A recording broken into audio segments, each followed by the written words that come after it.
안녕하세요. 한밭대학교 화학생명공학과의 윤창민 교수입니다.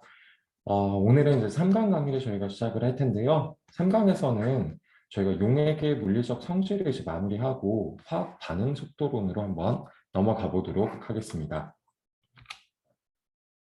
일단 저희가 저번 강의에서 어는점 내림에 대해서 이제 학습을 했었는데요. 어는점 내림의 경우는 우리가 다시 한번 좀 생각을 해본다면 어는점이라는 것은 결국에는 얼음이 발생하는 지점이다. 우리가 물의 기준으로 생각해 봤을 때 얼음이 발생하는 지점이다라고 생각을 할 수가 있겠고, 얼음과 물이 공존하는 그러한 저희가 지점을 어는 점 혹은 이제 녹는 점이라고 표현을 합니다. 어는 점은 이제 액체인 물의 기준에서 고체가 된다면은 이제 어는 점이라고 할 수가 있겠고요. 그리고 녹는 점의 경우에는 고체에서 이제 액체로 바뀌는 그러한 상태를 우리가 녹는 점이라고 표현합니다. 그렇기 때문에 두 가지가 이제 똑같은 것을 우리가 표현한다라고 생각을 할 수가 있겠습니다. 하지만 이러한 이제 어는 점에서 저희가 이제 물을 제외하고 비휘발성의 이제 용질을 집어넣는다면 이 용질의 존재 때문에 얼음의 형성이 이제 방해를 받습니다. 그래서 더 낮은 온도에서 얼음이 형성되면 이러한 현상을 우리가 어는 점 내림이다라고 표현한다라고 했었고, 어는 점 내림도 저희가 저번 강의에서 얘기했었던 총괄성의 한 종류이다라는 걸 확인을 할 수가 있습니다.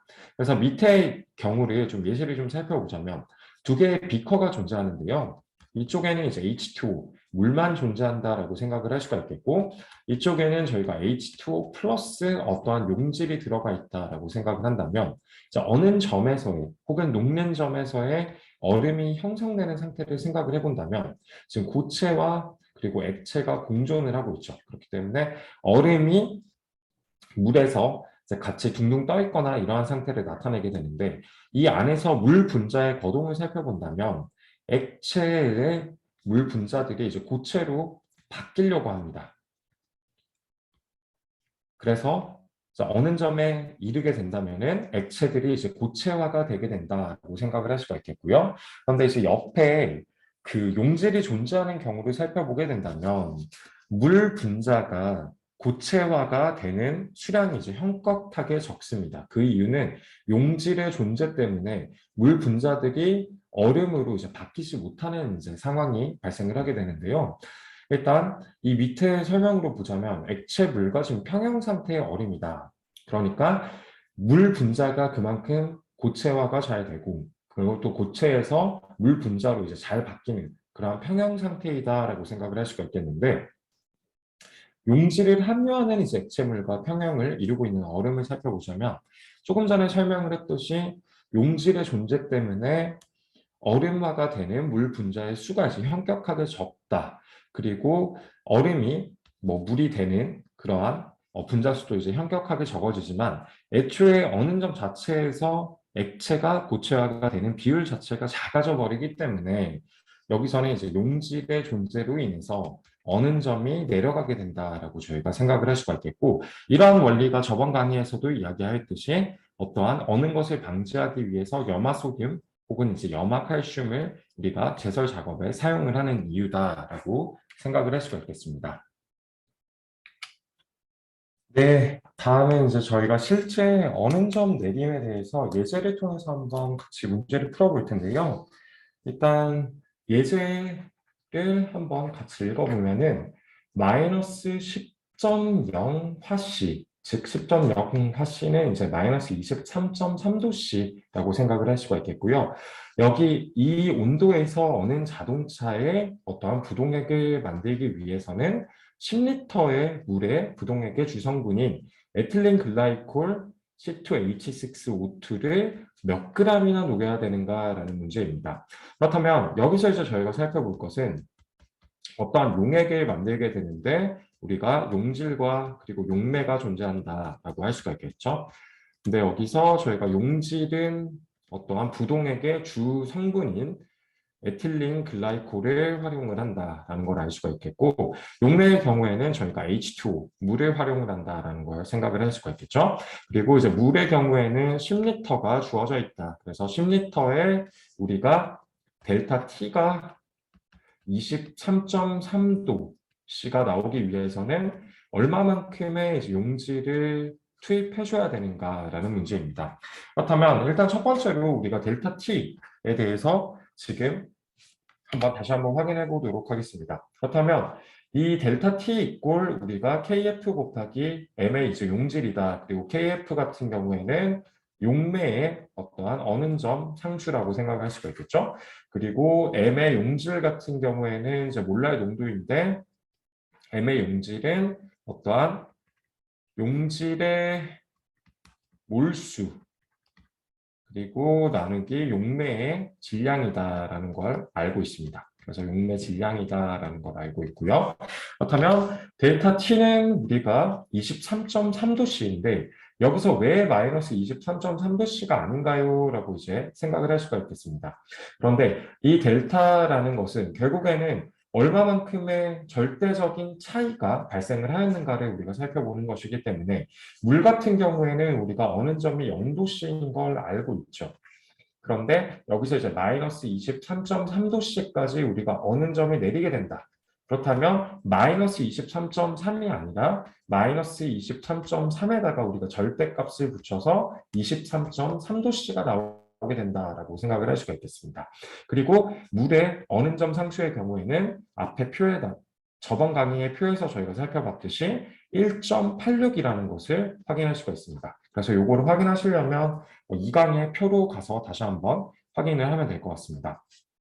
그렇다면 우리가 여기서 델타 T와 지금 KF는 알고 있는 상태입니다. 그렇다면 M의 용질을 이제 구하면은 우리가 델타 T 그리고 나누기 KF이고요. M의 용질을 우리가 확인할 때 또 알고 있는 정보가 용매의 질량은 10리터로 알고 있습니다. 물론 여기는 부피이긴 한데 이 밑에 보면 물의 밀도는 1g/ml, 밀리리터이기 때문에 우리가 1ml의 물은 1g의 어떠한 무게를 나타낸다라고 그 가정을 이제 여기 나와 있는 거 주어져 있는 거를 살펴본다면은 그렇다면 1리터의 물은 우리가 1kg의 물과 동일하다라고 생각을 할 수가 있겠죠. 그래서 이 용매의 질량은 우리가 알고 있는 상태다라고 생각을 할 수가 있겠고요.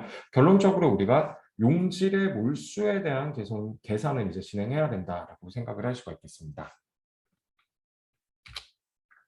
그렇다면 앞에서도 이야기했듯이 M 용질 이꼴 델타 T 오버 이제 KB로 표현할 수가 있고 이것은 23.3도씨 그리고 표에서 가져온 어떠한 물의 어느 점 상수를 이제 가져오게 된다면 지금 여기 KF로 나와야 되는데 오타가 있습니다.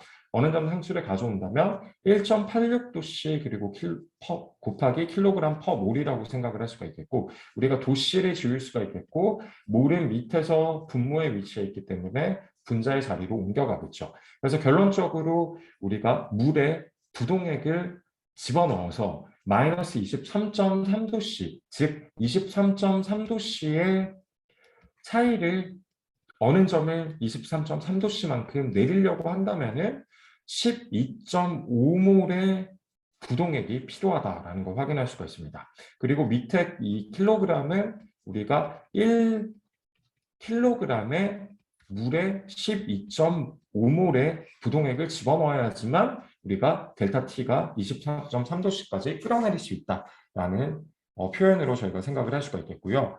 그렇다면 문제에서 지금 주어져 있는 것은 10리터의 물이기 때문에 우리가 10리터라고 한다면은 즉 10kg의 물에 얼마만큼 에틸렌 글라이콜을 녹여야 되는가라고 생각을 할 수가 있겠죠. 그렇다면 12.5몰 곱하기 5몰 퍼 이제 킬로그램이라고 하였을 때 우리가 10배만큼의 스케일을 늘려줘야 됩니다.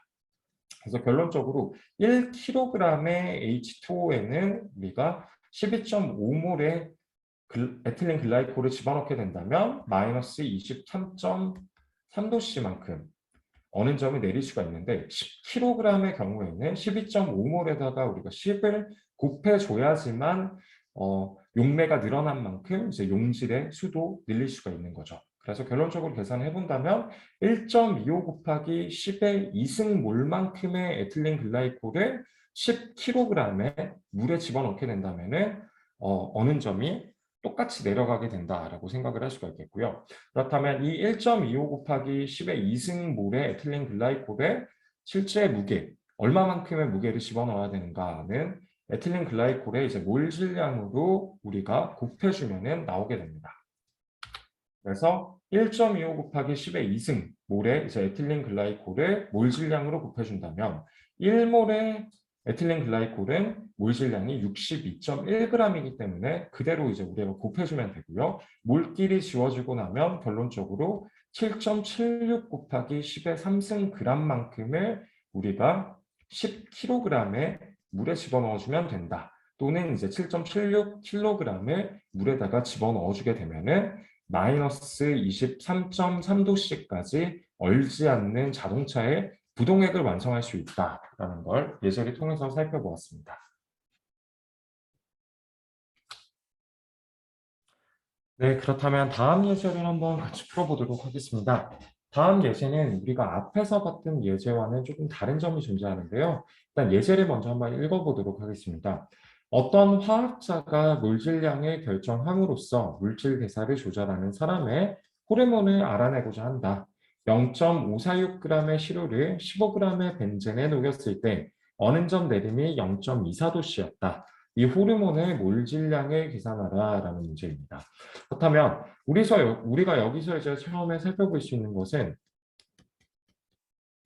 용질은 호르몬이고요. 그리고 용매의 경우에는 벤젠입니다. 그리고 델타 T는 우리에게 지금 주어져 있죠. 0.24도씨만큼 어느 점이 내려갔다라는 걸 확인할 수가 있고요. 다만 앞에 0.24도씨죠. 앞의 문제와의 이제 차이점은 이 용질의 어떠한 몰질량이 지금 주어져 있지 않은 상태이다. 그래서 몰질량을 직접적으로 계산을 해야 된다라고 생각을 할 수가 있겠고요. 몰질량의 정의는 우리가 1몰당 얼마만큼의 물질이 존재하느냐라는 거라고 우리가 생각을 할 수가 있겠죠. 그렇다면 한번 같이 문제를 풀어보도록 하겠습니다.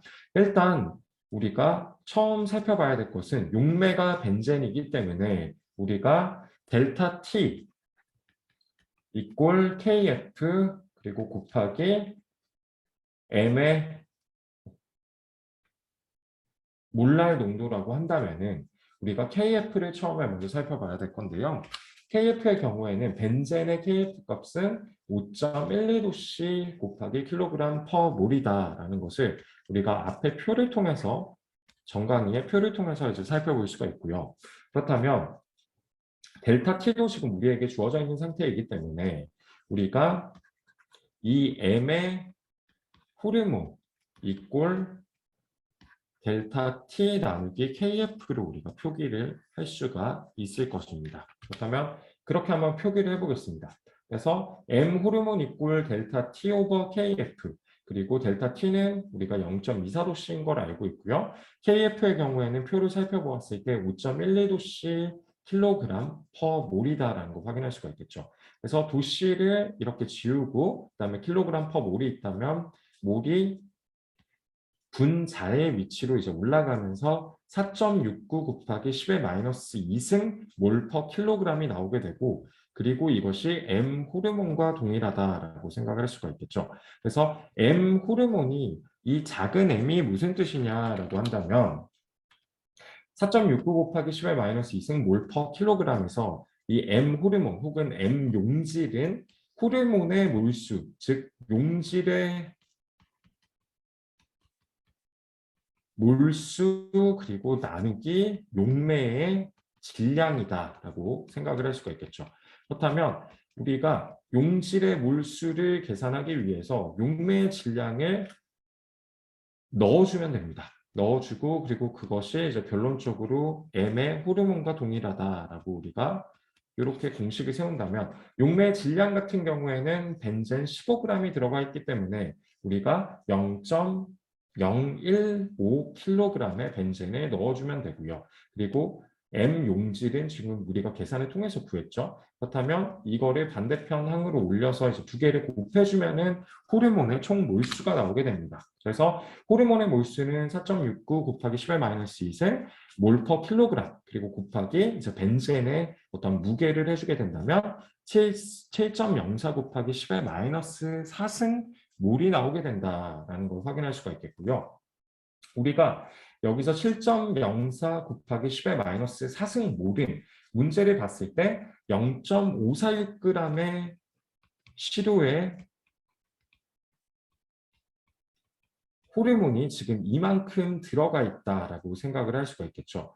그렇다면 우리가 여기서는 몰 질량을 구해야 되기 때문에 1몰의 호르몬, 1몰의 호르몬이 얼마만큼의 시료에서 이제 나오는지를 저희가 확인을 해야 될 것입니다. 그렇다면 0.546g의 호르몬이 7.04 곱하기 10의 마이너스 4승 몰의 0.546g의 이제 시료가 7.04 곱하기 10의 마이너스 4승몰에 이제 호르몬을 함유를 하고 있으므로 저희가 그냥 간단하게 0.546g 그리고 7.04 곱하기 10의 마이너스 4승몰을 이렇게 이제 표현을 해주고요. 그리고 반대편은 g은 모르지만 우리가 몰 질량을 구해야 되기 때문에 몰 질량은 1몰당 호르몬의 이제 그람수다라고 생각을 할 수가 있겠죠. 그래서 이렇게 이 두 개를 전개를 한 다음에 우리가 놔둘 수가 있고요. 그렇다면 결론적으로 0.546 곱하기 1을 해주고 여기서는 이제 g이고요. 여기서는 몰이 되겠죠. 그리고 나누기 7.04 곱하기 10의 마이너스 4승몰을 해주게 된다면 몰끼리 이제 지워지고 결론적으로 요거와 요거를 각각 나누어 주었을 때 x 이퀄 776g per 몰이 나오게 된다라는 걸 확인할 수가 있습니다. 그래서 최종적으로 이제 호르몬의 몰 질량 같은 경우에는 1몰당 776g이 이제 함유가 되어 있다라고 생각을 할 수가 있겠습니다. 그래서 이렇게 어는점 내림을 통해서 우리가 실제로 얼마만큼의 이제 용질의 몰수가 존재하는지도 확인할 수가 있고요. 그리고 그 용질의 몰 질량에 대한 계산도 할 수가 있다라는 걸 확인할 수가 있었습니다. 다음은 저희가 이제 삼투 현상으로 넘어갈 텐데요. 삼투 현상은 저희가 영어로 오스모시스라고 이제 부릅니다. 그래서 삼투 현상이 어떠한 현상인가라고 한다면 이제 밑에 그림을 한번 살펴본다면 비커 안에 우리가 어떠한 유리병을 집어넣었습니다. 유리병을 집어넣었고요. 그리고 그 비커 안에는 순수한 용매가 들어가 있습니다. 그리고 이 유리병의 밑에는 지금 뚫려 있는 상태인데 어떠한 막을 통해서 그 유리병과 그리고 유리병을 겉에 이제 포장을 해줬다라고 생각을 할 수가 있고, 그리고 그 유리병 안에는 용액이 들어가 있는 상태입니다. 그렇다면 용액과 지금 순수한 용매가 존재하고 그 사이를 이제 막이 가로막고 있다라고 생각을 할 수가 있겠는데, 이 반투막이라는 것이 저 막의 정체입니다. 그래서 반투막은 용매는 통과시키고 용질은 통과시키지 않는 그러한 막을 우리가 이제 반투막이라고 부르고요. 이 반투막을 통해서 용매가 용액으로 흘러 들어가게 됩니다. 그렇다면 순수한 용매가 용액 안으로 이제 쭉쭉쭉쭉 흘러 들어가려고 하고요.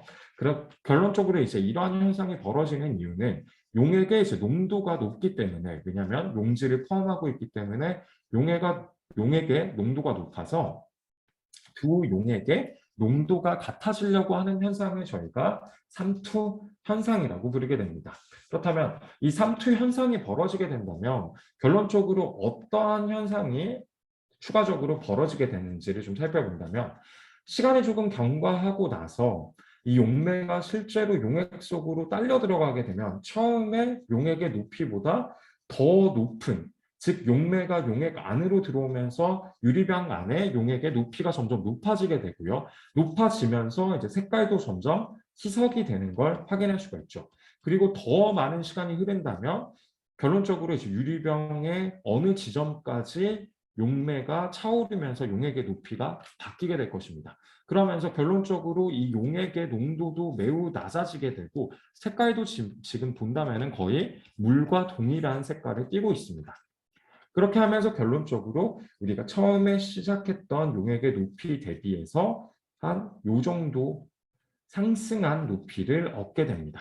그래서 이 상승한 높이를 저희가 이제 삼투압이라고 표현을 해준다라고 생각을 할 수가 있겠죠. 그래서 그림에서는 지금 조금 더 이제 밑에까지 표현이 되어 있는데 다시 정정해서 여기까지라고 하겠습니다. 그래서 이 삼투압 현상이라는 것은 삼투압은 삼투 현상이 이제 발생을 하고 반투막을 통하여 용매가 용액으로 흘러 들어감으로써 생기는 이 용액의 높이, 이 용액의 높이가 생기는 것을 우리가 압력이라고 부르고요. 이 압력을 우리가 삼투압이라고 부른다라고 생각할 수가 있겠습니다.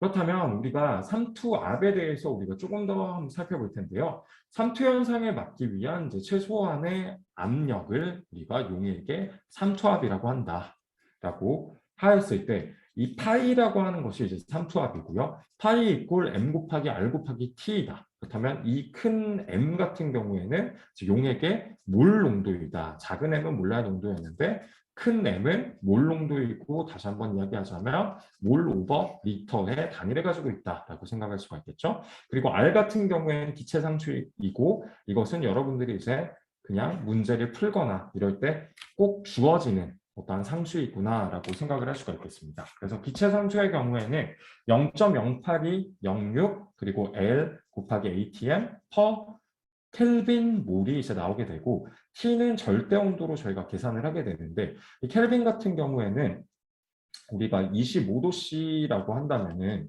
켈빈을 표현했을 때 298K랑 동일합니다. 그래서 도씨에다가 우리가 플러스 273을 해주면은 그것이 이제 켈빈 스케일로 바꾼 온도다라고 생각을 할 수가 있겠습니다. 그래서 이 삼투 현상을 통해서 저희가 삼투압의 계산을 할 수가 있고, 이 삼투압의 계산을 우리가 분자량 결정에 이제 활용을 할 수가 있습니다. 그래서 총괄성은 결론적으로 얼마만큼의 이제 용질이 들어가 있는가, 얼마만큼 무게의 용질이 들어가 있는가, 그 용질의 어떠한 농도가 어떻게 되는가, 용질의 몰질량이 어떻게 되는가, 이러한 것들을 저희가 살펴보는데 매우 유용하다라고 생각을 할 수가 있겠습니다. 그래서 우리가 삼투 현상을 막기 위해 가해주는 압력을 우리가 또 삼투압이라고 표현을 하는데요. 앞에서 봤던 것과 이제 다르게 조금 다른 형태의 용기가 지금 나와 있는데, 반투막을 통해서 이렇게 갈고리 형태로 생긴 유리관 안에 한쪽은 순수한 용매, 그리고 반대편에 이제 용액을 집어넣고 반투막은 용매만 통과를 할 수가 있습니다. 마찬가지로 용액에서 용매 쪽으로도 이제 용매가 나올 수 있겠지만, 용매 쪽에서 항상 농도가 높은 곳으로 이제 이동하려는 현상이 자연스럽게 일어나게 됩니다. 그렇다면 우리가 요 삼투 현상을 그대로 내버려 둔다면은 이렇게 점점 용매의 높이는 낮아질 것이고요. 그리고 이제 용액 쪽의 높이는 높아지겠죠.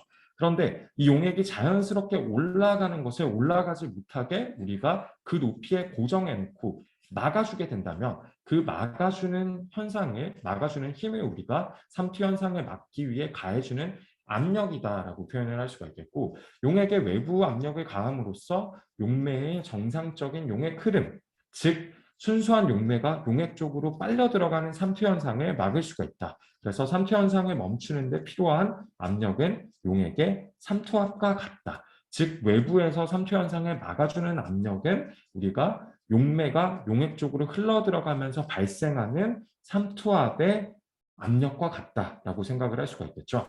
자, 다음 장으로 한번 넘어가 보도록 하겠습니다. 그래서 저희가 이제 실제로 한번 살펴본다면, 앞에서는 제가 그냥 그림으로 이제 그렸었는데, 한번 실제 예시를 한번 살펴보겠습니다. 순수한 용매가 존재하고 반투막 그리고 용액이 존재하는데, 결론적으로 순수한 용매는 용액 쪽으로 이제 많이 빨려 들어가려고 하는 현상이 우리가 삼투 현상이다라고 이야기를 했었죠.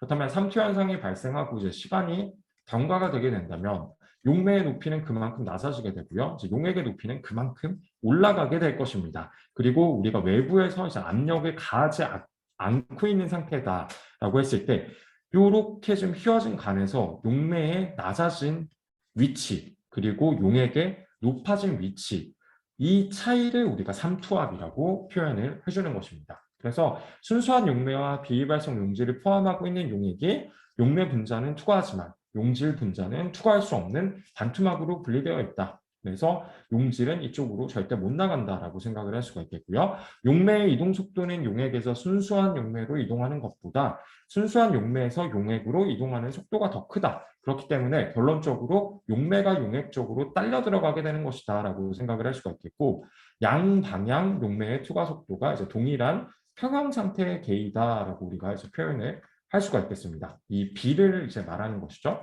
그래서 이 B에서는 더 이상 이제 용매들이 들어가는 것이 용액에서 용매 쪽으로 빠져나오는 용매의 양과 차이가 나지 않는 상태다. 즉 동일한 만큼의 용매가 용액 속으로 들어가고 용액 속의 용매가 순수한 용매 쪽으로 이제 빠져나오게 되는데 그 이유는 용액의 농도가 용매와 거의 동일해졌기 때문입니다. 그래서 희석이 되었다라고 우리가 생각을 할 수가 있겠고 결론적으로 이러한 삼투 현상이 발생이 되고 우리가 최종적으로 이제 더 이상 압이 올라가지 않는 상태, 즉 용매가 용액 쪽으로 더 이상 딸려 들어가지 않는 상태가 되게 된다면 그 상태를 우리가 평형 상태의 계이다라고 표현을 할 수가 있겠습니다. 네, 그렇다면 저희가 다음엔 이제 삼투압을 활용을 해서 실제로 몰 질량의 결정을 해보는 문제를 예제를 통해서 한번 살펴보도록 하겠습니다. 일단 문제에 주어져 있는 것은요. 어떤 단백질의 몰 질량을 계산하기 위해서는 1 곱하기 10의 마이너스 3g의 단백질을 물에 녹여 1ml의 용액을 만들었다. 이 용액의 삼투압을 측정하였더니 25도씨에서 1.1리토르였다. 이 단백질의 몰 질량을 계산해 보아라 라는 문제입니다. 그렇다면 우리가 알 수 있는 것은 용질은 지금 단백질이라는 걸 알 수가 있고요.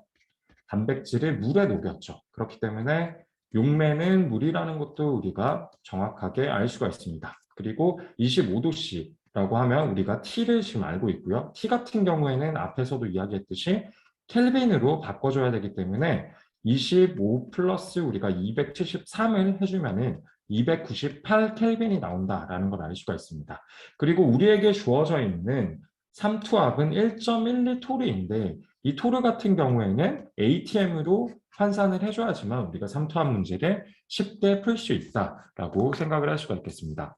그렇다면 저희가 이제 삼투압을 앞에서 삼투압의 공식에 대해서 배웠는데 삼투압 이꼴 몰 농도 곱하기 R 곱하기 T이다. 그럼 삼투압은 무엇이냐? 1.12토르가 문제에 주어져 있고 이 토르 같은 경우에는 우리가 ATM으로 바꿔줘야 되기 때문에 1ATM은 760토르와 같기 때문에 토르를 우리가 분모에 넣고 ATM을 분자 자리에 넣었습니다. 그렇다면 토르끼리 사라지고 1.47 곱하기 10의 마이너스 3승 ATM이 나오는 걸 확인할 수가 있습니다. 다음은 이제 기체 상수인데요. 기체 상수의 경우에는 0.08206 그리고 L 리터 곱하기 ATM 퍼 켈빈과 몰이 들어가 있는 걸 알 수가 있죠. 그래서 ATM과 켈빈이 존재하기 때문에 우리가 압력이 토르로 나온다면 ATM으로 환산을 해줘야 되고요. 그리고 온도가 도씨로 주어져도 우리가 켈빈 스케일로 바꿔줘야 된다는 걸 확인할 수가 있습니다. 그러면 T 같은 경우에는 앞에서 살펴봤듯이 273에 더해줘서 298 켈빈이 된다라는 걸 알 수가 있고요. 그렇다면 우리에게 지금 주어져 있는 이 삼투압에 대해서 다시 한번 살펴본다면 삼투압 이꼴 M 곱하기 R 곱하기 T이다.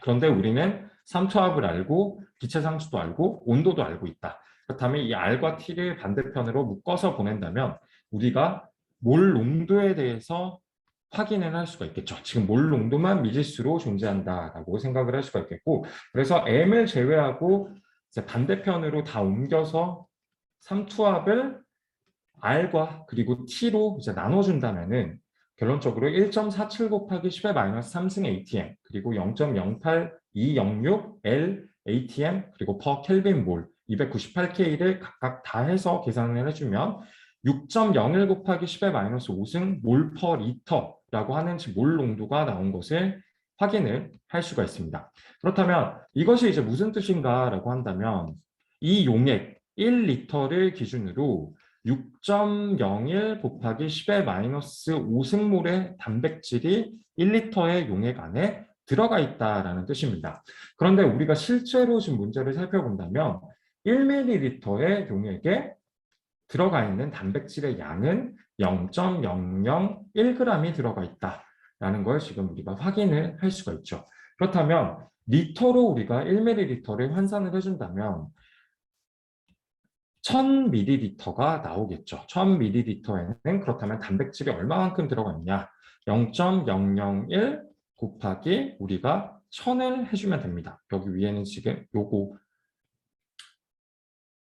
요거고요. 점이 아니라. 그래서 해주게 된다면 결론적으로 0.001 곱하기 1000을 해주게 된다면 1이 나오게 되겠죠. 그래서 다음을 우리가 풀어본다면 1.0 곱하기 10의 마이너스 3승 g의 단백질을 녹여서 1ml의 용액을 만들었기 때문에 용액 1리터에는 1리터 기준에는 1g의 이렇게 단백질이 포함되어 있다라는 걸 확인할 수가 있었고, 그렇다면 우리가 1몰에는 몇 g의 단백질이 들어갈 수 있을까를 우리가 환산을 해본다면 1g을 위에 놓고 그리고 1g 기준으로 그 몰의 양은 요 아래쪽에 놓습니다. 그리고 1몰당 들어가 있는 단백질의 몰 질량을 알아야 되기 때문에 우리가 이렇게 쉽게 표기를 해놓고 각각에 대해서 이제 곱을 해주고 나눠준다면 1g 곱하기 이제 1몰을 해준 다음에 나누기 6.01 곱하기 10의 마이너스 5승몰을 이제 해준다면 몰끼리 사라지고 이제 g이 남겠죠. 그래서 결론적으로 1 나누기 6.01 곱하기 10의 마이너스 5승을 해준다면 x는 1.66 곱하기 10의 4승 g이 나온다라는 걸 확인할 수가 있겠죠. 그래서 1.66 그리고 10의 4승이라면 이렇게 표기를 하거나 혹은 16.6kg의 단백질이 존재한다. 단백질의 이제 분자량은 이렇게 되게 된다. 몰 질량은 이렇게 되게 된다. 1몰당 단백질의 분자량은 16.6kg 혹은 16,600g이다라고 저희가 생각을 할 수가 있겠습니다. 그래서 이렇게 주어진 삼투압을 통해서 우리가 실제로 얼마만큼의 이제 몰 질량이 존재하는가에 대해서 우리가 역으로 계산하는 문제의 예제를 살펴보았습니다.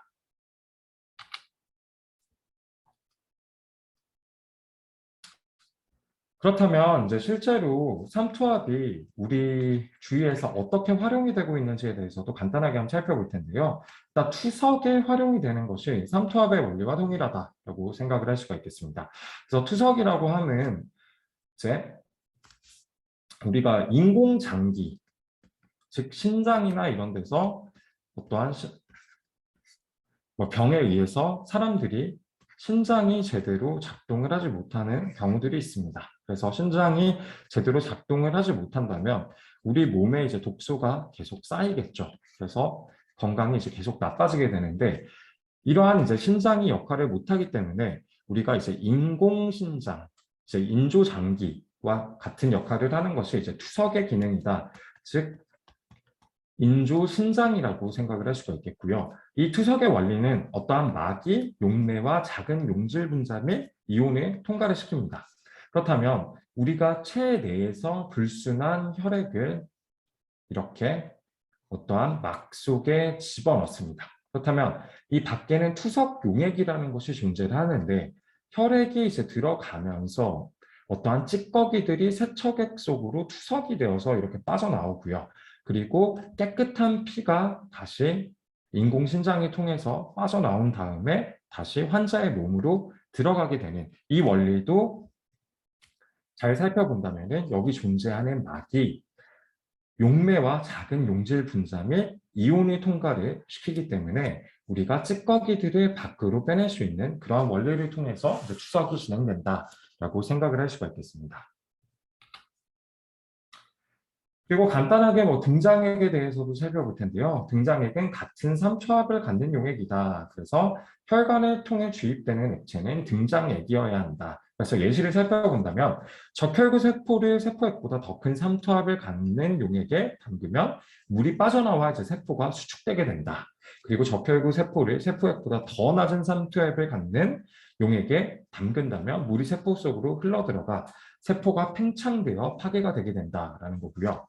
그래서 등장액이라고 하는 것은 이제 우리가 어떠한 병원, 바이오 쪽에서 이제 많이 활용을 하는 액체이다라고 생각을 할 수가 있겠는데 우리 신체에 존재하는 적혈구 세포와 이제 동일한 삼투압을 갖는 용액이 아니라면 우리가 밑에 그림을 살펴보았을 때 정상적인 적혈구 세포가 존재를 하는데 이게 만약에 더 큰 삼투압을 갖는 용액 속에 담긴다면 더큰 삼투압을 가진 이제 용액 세포라면 더 큰 삼투압을 다른 말로 우리가 표현을 해준다면 용질이 더 많은 혹은 농도가 더 높은 용액이다라고 할 수가 있겠죠. 그렇다면 자연스럽게 적혈구 세포 내에 존재하는 물 혹은 용매들이 밖으로 빠져나가게 됩니다. 밖으로 빠져나가면서 세포가 수축해서 망가져 버립니다. 그렇다면 반대로 적혈구 세포를 세포액보다 더 낮은 삼투압을 갖는 용액, 더 낮은 삼투압이라고 한다면 용질 혹은 이제 농도가 낮은 어떠한 용액이라고 생각을 할 수가 있겠고, 이런 경우에는 반대로 적혈구 세포에 더 많은 용매들이 들어오면서 팽창을 해버립니다. 그래서 정상적인 모양과 수축된 모양 그리고 팽창된 모양을 살펴본다면 수축된 모양과 팽창된 모양이 이제 정상 대비해서 굉장히 차이가 많이 발생한다라는 걸 확인할 수가 있겠죠. 그래서 이 등장액이라는 것은 우리 몸속에 존재하는 이제 적혈구 세포와 이제 같은 삼투압을 갖는 용액, 즉 앞들이 이제 서로 맞는 용액이어야 되고, 만약 앞들이 맞지 않는다면 적혈구 세포가 쉽게 파괴가 될 수 있다라고 생각을 할 수가 있겠습니다. 그리고 이러한 이제 삼투 현상을 통해서 저희가 역삼투라는 것을 이제 진행을 할 수가 있는데요. 이걸 이제 리버스 오스모시스라고 하고, 우리가 담수 를 진행을 할 때 이 역삼투가 활용이 되고 있는데, 이것이 무엇인가라고 한다면 우리가 어떠한 바닷물을 우리가 순수한 물로 만들고 싶어 합니다. 이런 것이 우리가 담수화라고 하는데, 이 담수화는 이제 굉장히 중요한 게, 우리가 무인도라든지 아니면은 어떠한 물이 많이 나오지 않는 뭐 사막 혹은 뭐 이제 뭐 아프리카 지역이라고 해서 물이 다 없는 것은 아니겠지만, 어찌됐든 최대한 물이 존재하지 않는 지역을 생각을 해본다면 사람들이 이제 마실 물이 존재하지 않습니다. 그런데 다행히 그 옆에 바다가 존재하는 경우라면 바닷물을 우리가 끌어다가 어떻게 사람들이 마실 수 있는 그러한 순수한 물로 바꿀 수 있을까라는 이제 생각들을 과학자들이 해봤고, 이러한 것을 이제 역삼투 현상을 통해서 바닷물을 순수한 물로 바꿔주는 그러한 실험들을 이제 진행을 했고, 실제로 이제 활용이 되고 있다라고 생각할 수가 있겠습니다. 그래서 역삼투는 삼투압보다 큰 외부 압력을 가할 때 생기는 현상이다. 그래서 바닷물에서 탄력, 즉 소금기들을 우리가 빼주는, 그리고 정수기에서도 마찬가지로 역삼투가 활용이 되고 있다. 그래서 앞에서 봤던 그림 같은 경우에는 우리가 자연스럽게 삼투압이 만약 우리가 외부에서 압력을 넣어주지 않는다라고 하면 자연스럽게 용액의 위치는 한 요 정도까지 이제 올라왔겠죠. 그리고 용매의 위치는 더 내려왔을 거고, 이 차이가 저희가 삼투압이라고 했습니다. 그런데 어찌됐든 이 압력, 삼투압보다 더 높은 압력을 넣어서 우리가 밀어준다면 어떤 현상이 발생하게 되냐면 역삼투가 일어나게 되는데, 우리가 일반적으로 순수한 용매들이 반투막을 통과해서 용액 쪽으로 이제 넘어온다라고 알고 있는데, 이 역삼투, 삼투압보다 큰 압력을 가하게 된다면 이 용액 안에 존재하는 순수한 물들이 반투막을 통과를 해서 용맥 쪽으로 넘어오게 됩니다. 그렇게 생각을 해본다면 이쪽이 지금 바닷물 용액이라고 생각을 해보겠습니다. 그렇다면 바닷물 속에는 어떤 소금기, NaCl들이 존재하고, 그리고 이제 H2O가 존재를 한다면 순수한 용매들만 반투막을 통과해서 나오게 되고, 그리고 소금기들은 반투막을 통과하지 못한 채로 남아 있습니다. 그렇다면 순수한 용매들은 결론적으로 이제 깨끗한 물이 되었다. 사람이 마시고 우리가 농사에 쓸 수 있는 그러한 물이 되었다라고 생각을 할 수가 있겠죠. 그래서 실제 역삼투를 통해서 우리가 해수의 이제 담수화, 그리고 뭐 정수기에도 활용을 하고 있고, 그렇기 때문에 오염이 된 물 혹은 우리가 사용할 수 없는 바닷물과 같은 물들을 깨끗하게 순수한 물로 바꿔주는데 활용을 하는 것이 이제 역삼투이다라고 생각을 할 수가 있겠습니다. 그렇다면 실제로 이제 역삼투가 어떻게 이루어지는가라고 저희가 한번 살펴본다면은 바다가 이제 존재합니다. 그래서 바다에서 뭐 물을 바로 길러올 수도 있겠지만, 어쨌든 바다가 존재하는 지역 근처에 우리가 지하수를 파본다면 지하 우물에서 이제 바닷물이 나오게 됩니다. 깨끗한 물이 아니라 바닷물이 나오게 되고요. 일단 바닷물이 이제 쭉 관을 타고 이제 들어오게 되고, 필터를 통과하게 되는데 이 필터가 우리가 역삼투 필터라고 생각을 할 수가 있겠습니다. 그래서 역삼투가 일어난다면은 여기서 이제 수많은 그 소금기를 띠고 있는 것들 혹은 불순물들, 용질들이 이제 걸러지게 되고 그 다음에 한 번 더 나와서 깨끗한 물이 추가 필터를 거쳐서 이제 빠져나오게 되고 실제로 우리가 활용하게 됩니다. 그리고 이제 소금이 남아있는 것들은 다시 씻어서 소금물을 바다로 보내게 됩니다. 그래서 이러한 방식으로 우리가 담수화, 즉 사람이 사용할 수 있는 물로 바꿔주는 그런 것들을 이제 활용을 실제로 하고 있다라고 생각을 할 수가 있겠습니다. 네, 그렇다면 다음은 전해질 용액의 총괄성에 대해서 한번 살펴보도록 하겠습니다. 우리가 앞에서는 용액의 총괄성에 대해 살펴보았는데요. 이번에는 전해질 용액에 대해 살펴보겠습니다. 그렇다면 용액의 총괄성이란 무엇인가? 용액의 총괄성은 용질 입자의 전체 농도에 비례하는 어떠한 성질을 우리가 총괄성이라고 부른다. 라고 하였고, 어느 점 내림을 다시 한번 살펴본다면 0.1몰랄의 글루코스 용액은 어느 점 0.186 도씨를 내릴 수가 있다라고 하였습니다. 그러니 즉 어떠한 용액을 만들었을 때 우리가 물에다가 글루코스, 즉 설탕을 집어넣어 주면은 어느 점이 그만큼 내려가게 된다라는 걸 우리가 어느 점 내림을 통해서 확인을 하였었죠. 그래서 델타 T의 변화가 이제 0.186도씨이고 우리가 KF, 물의 어느 점 내림 상수와 그리고 몰랄 농도를 우리가 가져왔을 때 0.186도씨이다라는 걸 확인할 수가 있었는데 이번에는 그렇다면 설탕이 아니라 NaCl의 경우는 어떻게 될까라고 생각을 해본다면 이 NaCl 같은 물질을 우리가 전해질이 될 수 있는 그러한 이온성 물질이라고 부릅니다. 그래서 이 NaCl을 만약 우리가 물에 집어넣는다면 소금이죠. 소금은 Na 플러스와 그리고 Cl 마이너스 두 개의 이온으로 나뉘게 됩니다. 그렇다면 이제 어떠한 현상이 발생을 하냐면 NaCl을 우리가 설탕과 마찬가지로 물에 집어넣었을 때 설탕 같은 경우에는 설탕 한 개의 설탕은 그냥 한 개의 설탕과 동일하다라고 생각을 할 수가 있겠죠. 하지만 NaCl을 생각해 본다면 NaCl은 두 개의 이온으로 바뀌게 됩니다. 그렇다면 똑같은 몰랄의 설탕과 똑같은 몰랄의 NaCl을 집어넣었을 때, 즉 0.1 몰랄의 NaCl을 집어넣었을 때 우리가 이때까지 배워나왔던 총괄성이라면 물은 똑같이 0.186도씨가 어느 점이 감소를 해야 될 텐데 NaCl의 경우에는 0.37도씨가 감소함을 확인할 수가 있습니다. 그래서 약 2배 가까이로 어느 점 내림이 증가한 걸 확인할 수가 있죠. 그리고 그 이유는 두 개의 이온으로 NaCl이 해리가 되기 때문이다라고 생각을 할 수가 있겠고 그래서 NaCl은 각각의 Na 플러스와 Cl 마이너스로 이루어져 있기 때문에 이온이 해리가 되어서 어느 점 내림도 2배가 된다라고 생각을 할 수가 있겠고요. 여기서 이제 우리가 이 이온성 물질들이 해리가 되었을 때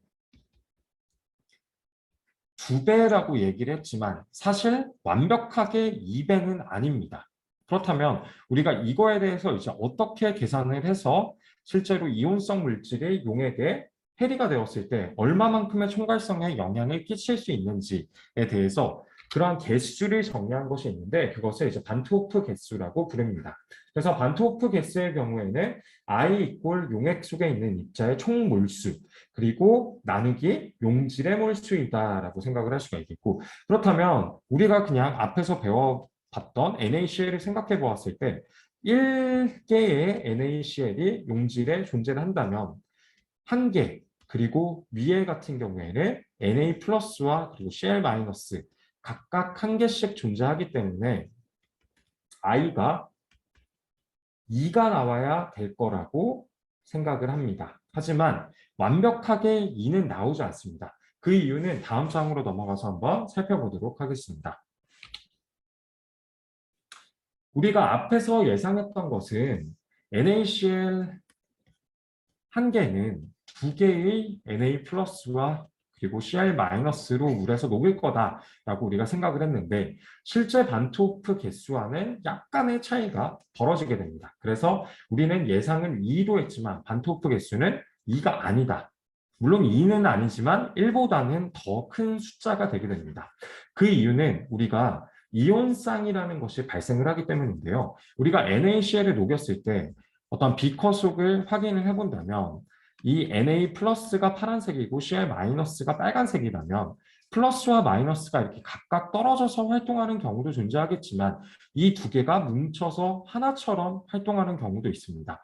그렇다면 그거를 우리가 이온쌍이 발생했다라고 할 수가 있겠고 이온쌍이 발생했다라는 것은 우리가 앞에서 반토프 개수를 이제 계산을 할 때를 생각을 해본다면 용질의 개수 그리고 실제 위에 용액에 존재하는 개수라고 했었죠. 그렇다면 NaCl이 완벽하게 다 두 개로 갈라졌다면 2가 되어야 될 텐데 이 이온쌍의 존재로 인해서 2가 되지 못하고 더 낮은 수가 나오게 됩니다. 그리고 이제 농도가 묽을수록 이온 사이가 더 멀어져서 이온쌍이 어려워지는 현상이 발생하기 때문에 I 값이 커지게 됩니다. 그 말인즉슨 이제 위의 값이 원래 우리가 예상했던 2의 값에 가까워지게 된다라고 생각을 할 수가 있겠죠. 그래서 0.1몰랄의 NaCl 용액은 반토프 개수가 1.87인데 훨씬 더 묽은 0.001몰랄의 NaCl 용액 같은 경우에는 반토프 개수가 1.97로 더 크게 나오는 걸 확인할 수가 있고 그 이유는 이온쌍의 형성이 어렵기 때문에 우리가 반토프 개수를 계산할 때 활용을 하는 이제 분자의 숫자가 커지게 된다. 왜냐하면 이온쌍이 감소를 했기 때문이다라고 생각을 할 수가 있겠습니다. 그래서 실제로 우리가 이 전해질 용액에 대해서 우리가 생각을 할 때 끓는 점 오름 그리고 어는 점 내림에 대해서 생각을 해본다면 지금 dt라고 되어 있는데 델타 t입니다. 그래서 이 앞에 반트호프 개수를 꼭 곱해줘야지만 우리가 정확한 끓는 점 오름과 어는 점 내림, 즉 전해질 용액에 있어서 끓는 점 오름과 어는 점 내림에 대해서 확인을 할 수가 있다라고 생각을 할 수가 있겠습니다. 그리고 삼투압도 마찬가지로 우리가 앞에 반트호프 개수를 꼭 붙여줘야지만 전해질의 경우는 우리가 계산을 할 수 있다라고 생각을 할 수가 있겠습니다. 그래서 우리가 반토프 개수에 대해서 이제 뭐 다양한 전해질들을 좀 확인을 해볼 텐데요. 일단 몇 가지 전해질의 0.05몰랄 용액에 대한 반토프 개수의 예상값과 측정값이라고 하였습니다. 그래서 반토프 개수는 용액 속에 있는 입자의 총몰수, 그 용질의 몰수이다라고 했는데 NaCl이 0.05몰랄이 존재할 때 우리가 예상값을 생각해 보았을 때 이게 이제 두 개로 각각 이제 해리가 된다라고 생각을 해보면은 NaCl이 Na 플러스와 그리고 Cl 마이너스로 나뉘기 때문에 우리가 예상값은 2라고 생각을 하였지만 실제로는 1.9가 나오게 되고 이 이유는 이온쌍 때문이다라고 생각을 할 수가 있겠죠. 다만 MgCl2를 생각을 해본다면 한 개의 Mg2 플러스 그리고 Cl 마이너스가 각각 두 개가 존재하기 때문에 I의 예상값은 우리가 3.0이라고 생각을 할 수가 있을 텐데 실제로는 2.7이 나오게 됩니다. 이것도 마찬가지로 이온쌍 때문이고 다른 것들도 다 살펴보았을 때 글루코스를 제외하고 해리가 될 수 있는 전해질들은 예상값들이 조금씩 차이가 나는 걸 확인할 수가 있습니다.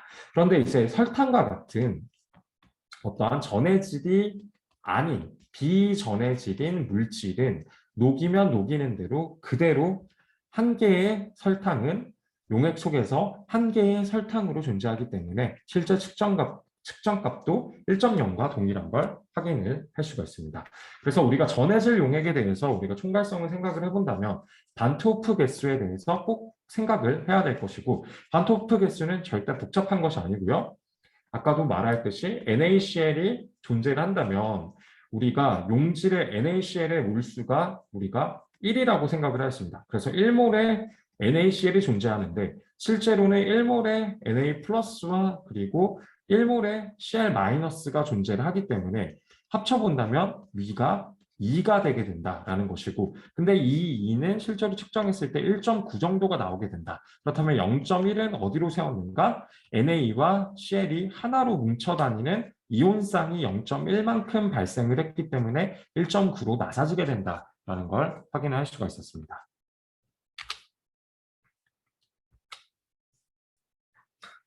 그렇다면 이제 우리가 그 첫 번째 용액 강의의 이제 마지막 파트인데요. 콜로이드에 대해서 간단히 살펴보겠습니다. 콜로이드라고 하는 것은 이제 콜로이드 디스퍼전 혹은 이제 뭐 콜로이드라고 부르는데 어떤 용매의 작은 입자가 떠다니는 어떠한 서스펜션 혹은 현탁액이 콜로이드와 동일하다라고 생각을 할 수가 있겠습니다. 그래서 말이 조금 복잡할 수도 있는데요. 콜로이드 이꼴 현탁액이다. 그리고 이것은 이꼴 서스펜션이다 라고 생각을 할 수가 있겠습니다. 그래서 이러한 것들이 무엇인가 라고 생각을 해본다면 콜로이드는 크기가 약 1에서 1000나노미터 정도로 이제 여러 개가 뭉쳐져 있는 작은 이온성 결정 몇 개의 분자 집합체 또는 한 개의 커다란 분자가 중심을 이루고 있고요. 그리고 외부에 이제 플러스와 마이너스 전하들이 이제 막 뭉쳐져 있는 그러한 형태의 어떠한 이제 분산체라고 생각을 할 수가 있겠습니다. 그래서 콜로이드는 정기적으로 중성이지만 외부의 음이온층 때문에 정정기적 반발을 일으키게 된다. 그래서 이쪽 콜로이드와 이쪽 콜로이드는 각각 반발을 하게 되게 됩니다. 그래서 이 현탁액에 우리가 가장 큰 우리 실생활에서 활용하고 있는 현탁액을 살펴본다면 이제 우유가 현탁액의 하나의 종류다라고 생각을 할 수가 있겠고 작은 입자들이 용매 속에 매우 광활하게 이제 퍼져 있는 상태다라고 생각을 하면 될 것 같습니다. 근데 그 입자들이 어떠한 하나하나를 놓고 봤을 때는 중성의 전하를 띠고 있지만 하지만 외부에는 마이너스가 존재하기 때문에 서로가 서로를 밀어내고 각각이 잘 퍼져 있는 고르게 퍼져 있는 상태로 존재하는 것이 현탁액의 정의다라고 생각할 수가 있겠습니다. 그렇다면 이러한 현탁액에서는 이제 어떠한 효과들이 발생하는지를 좀 살펴본다면 콜로이드에서는 틴달 효과라는 게 발생을 하게 되는데요. 우리가 어떠한 레이저를 순수한 용매에다가 쐈을 경우 뭐 그냥 물이라고 간단하게 생각을 해보고 이것은 이제 용매 안에 어떠한 현탁액 즉 현탁액을 이룰 수 있는 작은 입자들이 존재할 때를 살펴본다면 레이저의 빛이 순수한 물은 그냥 통과를 하지만 이 현탁액 안에서는 레이저의 빛들이 이제 산란이 되는 걸 확인할 수가 있습니다. 그래서 이 산란이 발생하는 이유는 콜로이드 입자가 존재하기 때문에 빛들이 그 입자에 맞고 옆으로 쫙쫙쫙쫙 퍼져나가면서 산란이 되게 됩니다. 하지만 이제 이온과 분자 같은 경우에는 가시광선을 산란시키기엔 너무 작습니다. 그래서 이온과 분자보다는 더 큰 입자들이 현탁액의 입자다라고 생각을 할 수가 있겠습니다. 그렇다면 현탁액은 어떠한 것들이 존재하는가 좀 예시들을 한번 살펴볼 텐데요. 뭐 수많은 현탁액들이 존재합니다. 그래서 안개도 현탁액의 한 종류이고 있고요. 그리고 우유, 앞에서 얘기했던 우유, 그리고 거품 크림, 그리고 뭐 버터, 치즈, 뭐 이러한 것들도 존재하는데 안개에 대해서 먼저 살펴본다면 분산 매질은 기체이고 분산 물질은 액체이다. 그래서 우리가 안개는 실제로 기체 같지만 안개 속에 들어가 보면은 어떠한 액체의 촉촉함이 느껴지죠. 그리고 그러한 콜로이드 현탁액의 상태를 우리가 에어로졸이라고 부릅니다. 그렇다면 이번에는 거품 크림을 살펴본다면요. 액체 속에 분산 물질인 기체가 퍼져 있습니다. 그래서 액체 속에서 발생하는 거품은 우리가 퍽 터트리면은 기체가 사라지죠. 그래서 이것도 이제 콜로이드의 하나의 형태라고 할 수가 있겠고, 거품이 즉 기체가 액체 속에 퍼져 있는 상태다라고 생각을 할 수가 있겠고 우유 같은 경우에는 우유 안에 작은 미세한 액체의 입자들이 이제 존재하는 상태이다. 그래서 액체와 액체가 두 개가 존재하면 어떠한 에멀전이라고 부르는 콜로이드 현탁액의 형태로 나타나게 됩니다. 그리고 버터치즈 같은 경우에는 고체 속에 이제 액체가 퍼져 있는 그런 상태이고 이러한 거를 우리가 고체 에멀전이라고 부릅니다. 그래서 여러분들이 아마 좀 개념이 헷갈릴 수 있을 것 같은데요. 그냥 간단하게 생각해서 콜로이드 이꼴 현탁액, 현탁액 이꼴 서스펜션 똑같은 말을 말하는 것이고 이 세 개의 종류들이 다양한 것들이 있는데 분산 매질과 분산 물질에 따라서 콜로이드의 형태가 바뀌게 된다. 즉 현타객 혹은 서스펜션의 형태가 바뀌게 되는데 각각에 대한 형태들을 우리가 특정한 이름으로 부를 때 에어로졸, 거품, 에멀전, 고체 에멀전 등이 존재한다. 그리고 솔이라는 것도 존재하고요. 이 솔이라는 것은 페인트를 우리가 살펴보면은 어떠한 액체 속에 이제 고체들이 고르게 잘 분산이 되어 있는 상태를 우리가 졸이라고 부른다라고 생각을 할 수가 있겠습니다. 네, 그렇다면 이제 다음엔 저희가 콜로이드의 음집이라는 것에 대해서 한번 살펴보도록 하겠습니다. 앞에서 이야기했듯이 어떤 콜로이드는 전체적으로 봤을 때는 중성을 띠고 있는 그러한 물질이지만 전하로 이제 대전이 되어 있는 물질이다라고 생각을 할 수가 있겠습니다. 근데 이러한 콜로이드들이 실제로는 뭐 우유라든지 뭐 치즈 이러한 것들도 저희가 이제 콜로이드의 종류라고 하였는데 가장 사실 콜로이드가 이제 문제가 되는 경우들이 있습니다. 그렇다면 어떠한 문제들이 이제 콜로이드에 의해서 이제 발생하는가라고 생각을 해본다면 저희가 이제 하수 처리 이런 걸 진행을 하거나 아니면 우리가 폐수를 이제 흘려보낼 때 그때 이제 수많은 어떠한 폐수들과 이제 하수들이 모여서 콜로이드를 형성을 하게 됩니다. 그렇다면 이 콜로이드들은 둥둥둥둥 떠다니면서 이제 결국에는 이러한 것들이 이제 많이 몰려다니면서 부피가 커지고 막힘 현상 같은 거를 이제 유발할 수도 있고 그리고 다른 문제들을 유발할 수도 있습니다. 그리고 강을 저희가 생각을 해본다면 강의 하류 쪽을 살펴보면은 퇴적이 되어 있는 어떠한 삼각지 형태의 약간 인공섬 같은 강 하류의 이러한 섬 같은 것들이 이제 많이 생기는 걸 확인할 수가 있는데요. 뭐 한강도 마찬가지고 이제 뭐 우리나라에서 낙동강이 가장 크게 이제 생긴다라고 할 수가 있겠는데 이러한 현상들이 이제 왜 발생하는지를 좀 살펴볼 텐데 이러한 현상들은 콜로이드의 응집에 의해서 발생을 하게 됩니다. 그래서 콜로이드가 아까도 이야기했듯이 어떤 폐수라든지 우리가 하수를 처리할 때 발생할 수가 있고 그 콜로이드들에 의해서 막힘이라든지 이러한 것들이 발생을 할 수가 있기 때문에 콜로이드를 파괴해서 우리가 침전을 시켜가지고 콜로이드를 이제 없애줘야 되는 그러한 방법을 통해서 이제 콜로이드를 제거를 해주는데요. 콜로이드를 제거를 할 수 있는 이제 두 가지 방법에 대해 생각을 해본다면 열을 가하거나 전해질을 첨가하는 방법이 존재합니다. 그래서 열을 가한다라는 것은 온도가 높아지면 높아질수록 콜로이드의 입자 속도가 이제 빨라진다. 당연히 온도가 높아지면 더 많은 열이 들어가게 되고 더 많은 열이 들어간다면 어떠한 에너지가 이제 더 많이 들어가기 때문에 콜로이드에 존재하는 이온 장벽을 뚫고 들어가기에 충분한 큰 에너지를 가지고 이제 충돌을 하게 되고 콜로이드 입자들끼리 서로가 원래는 밀어내야 되는데 콜로이드 입자들이 만날 수 있게끔 만들어서 뭉쳐서 바닥으로 가라앉게 만듭니다. 그래서 콜로이드의 입자의 엉김을 온도를 올림으로써 우리가 유발할 수가 있겠고요. 그래서 실제로 이제 이런 작은 콜로이드들이 이제 둥둥둥둥 떠 있다면 여기서 이제 온도를 확 올리게 된다면 콜로이드들이 여러 개가 뭉치면서 가라앉게 되는 그런 현상을 우리가 침전으로 일으킬 수가 있습니다. 그렇다면 이제 또 다른 방식은 전해질을 활용하는 방식인데요. 전해질이라는 것은 결론적으로 우리가 생각을 해본다면 NaCl을 생각해 본다면 Na 플러스와 Cl 마이너스 각각의 이온들이 존재를 하죠. 그렇다면 흡착된 이온층을 이제 중화시킬 수가 있다. 그래서 전해질을 활용을 해서 우리가 Na를 여기로 보낸다면 Na 플러스를 만남으로써 콜로이드 바깥쪽에 존재하던 마이너스 전하가 사라질 수가 있고요. 또 Cl 마이너스가 가서 콜로이드에 존재하는 마이너스가 이제 플러스를 또 없앨 수가 있습니다. 그래서 이 입자들의 전하들의 이제 뭉침을 이제 제거를 할 수가 있고 그렇게 함으로써 이제 콜로이드들이 자연스럽게 중성인 콜로이드들이 만나면서 바닥으로 침전을 일으킬 수가 있습니다.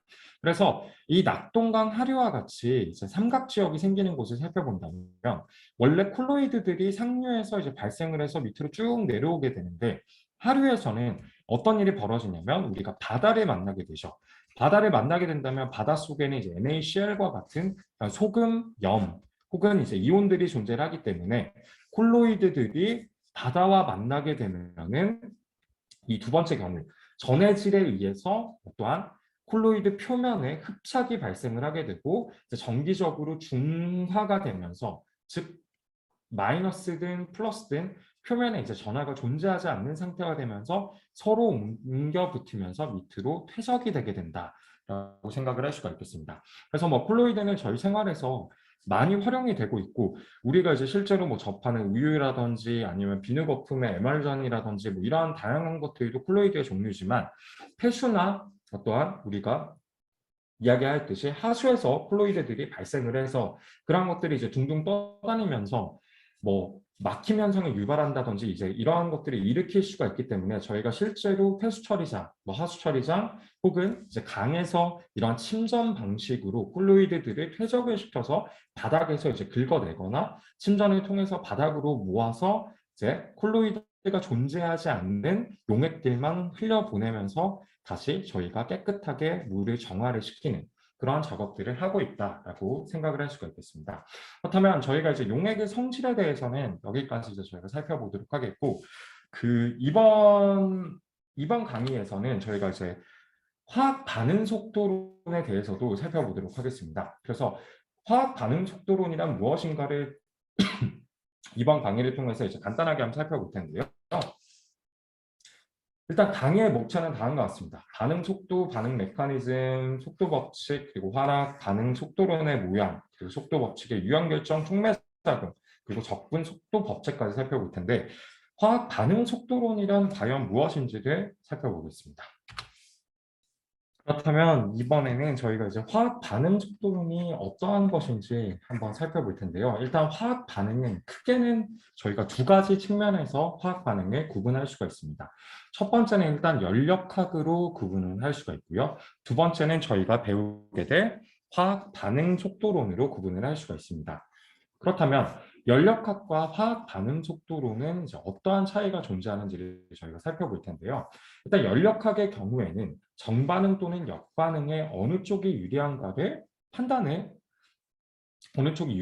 우리가 판단을 할 수가 있습니다. 그리고 얼마나 빠르게 이제 반응이 생성물로 변화하는가는 알 수가 없습니다. 하지만 화학 반응 속도론 같은 경우에는 반응 속도와 이를 이용한 반응 진행 경로를 알 수가 있고, 반응 메커니즘을 우리가 연구하는 분야이다라고 생각을 할 수가 있겠습니다. 그래서 우리가 그래프를 한번 살펴본다면 반응의 이제 진행 방향, 그리고 이제 필요한 에너지가 존재를 할 텐데, 연력학의 관점으로 우리가 살펴보게 된다면 어떠한 수소 그리고 산소가 만났을 때 H2O가 되는 반응이 존재한다라고 했을 때, 처음 반응물이 생성물로 변화한 것은 우리가 연력학을 통해서 확인을 할 수가 있습니다. 그래서 연력학의 영역은 초기 상태와 이제 최종 상태의 영역, 즉 여기와 여기를 연력학은 확인할 수가 있습니다. 그래서 정반응이 유리한지 역반응이 유리한지는 알 수 있지만, 얼마나 빠르게 이 반응이 진행되는지에 대해서는 전혀 알 수가 없습니다. 그래서 최초와 그리고 최종 결과에 대해서는 우리가 연력학에서 학습을 하고요. 하지만 반응 속도로는 반응물이 생성물로 바뀌기 위해서 얼마만큼의 에너지를 소비하고 얼마만큼의 시간을 들였을 때 생성물로 형성이 될 수 있는지에 대해서 우리가 학습을 하는 학문이다라고 생각을 할 수가 있겠습니다. 그래서 여기서 또 하나의 차이는 무엇이냐면, 연력학이 어떠한 반응에 대해서 이야기를 했을 때 연력학적으로는 반응물이 생성물로 변화할 수 있다라고 이야기를 할 수가 있겠지만, 실제로는 이 반응이 너무너무너무 오랜 시간이 걸리고, 그리고 이 반응을 일으키기 위해서 수많은 에너지가 이제 필요하다면은,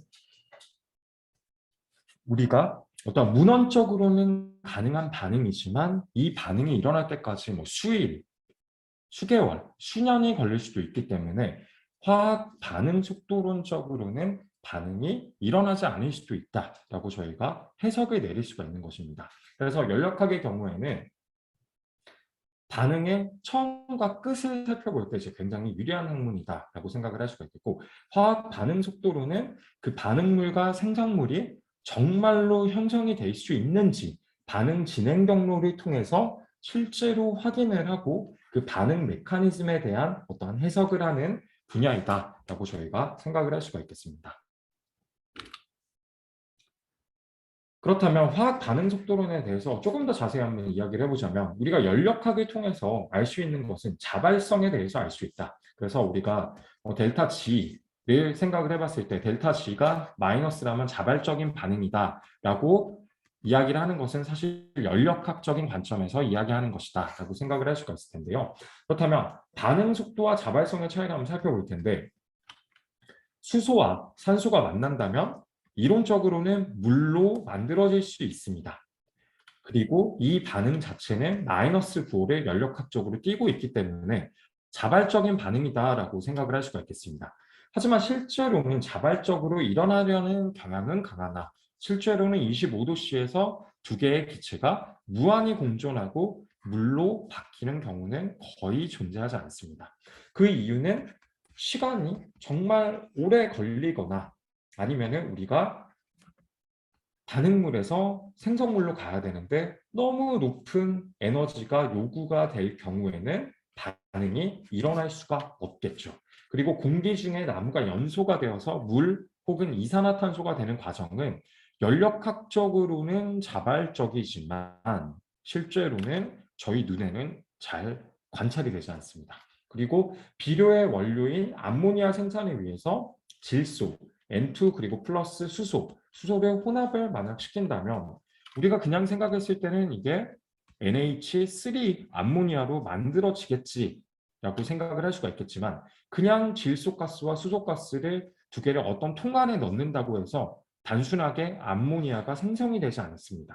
그래서 연력학에서는 어떠한 속도적인 부분 그리고 얼마만큼의 반응이 일어나기 위해서 에너지가 요구가 되는지를 알 수가 없기 때문에 이 자발적인 반응이라고 해도 너무너무 긴 시간이 걸린다면 정말 뭐 수개월, 수일, 뭐 수십 일, 수년이 걸린다고 하면 저희 입장에서는 연력학적으로는 자발적인 반응이지만 화학 반응 속도론적인 측면에서는 발생할 수 없는 그러한 반응이다라고 생각을 할 수가 있겠습니다. 그래서 화학 반응 속도론은 조금 더 저희가 직관적으로 이 반응이 실제로 일어나고 얼마만큼의 시간이 소모가 되고 그리고 그 시간 소모를 통해서 얼마만큼의 에너지가 화학 반응에 필요한지를 살펴보는 학문이다라고 생각을 할 수가 있겠습니다.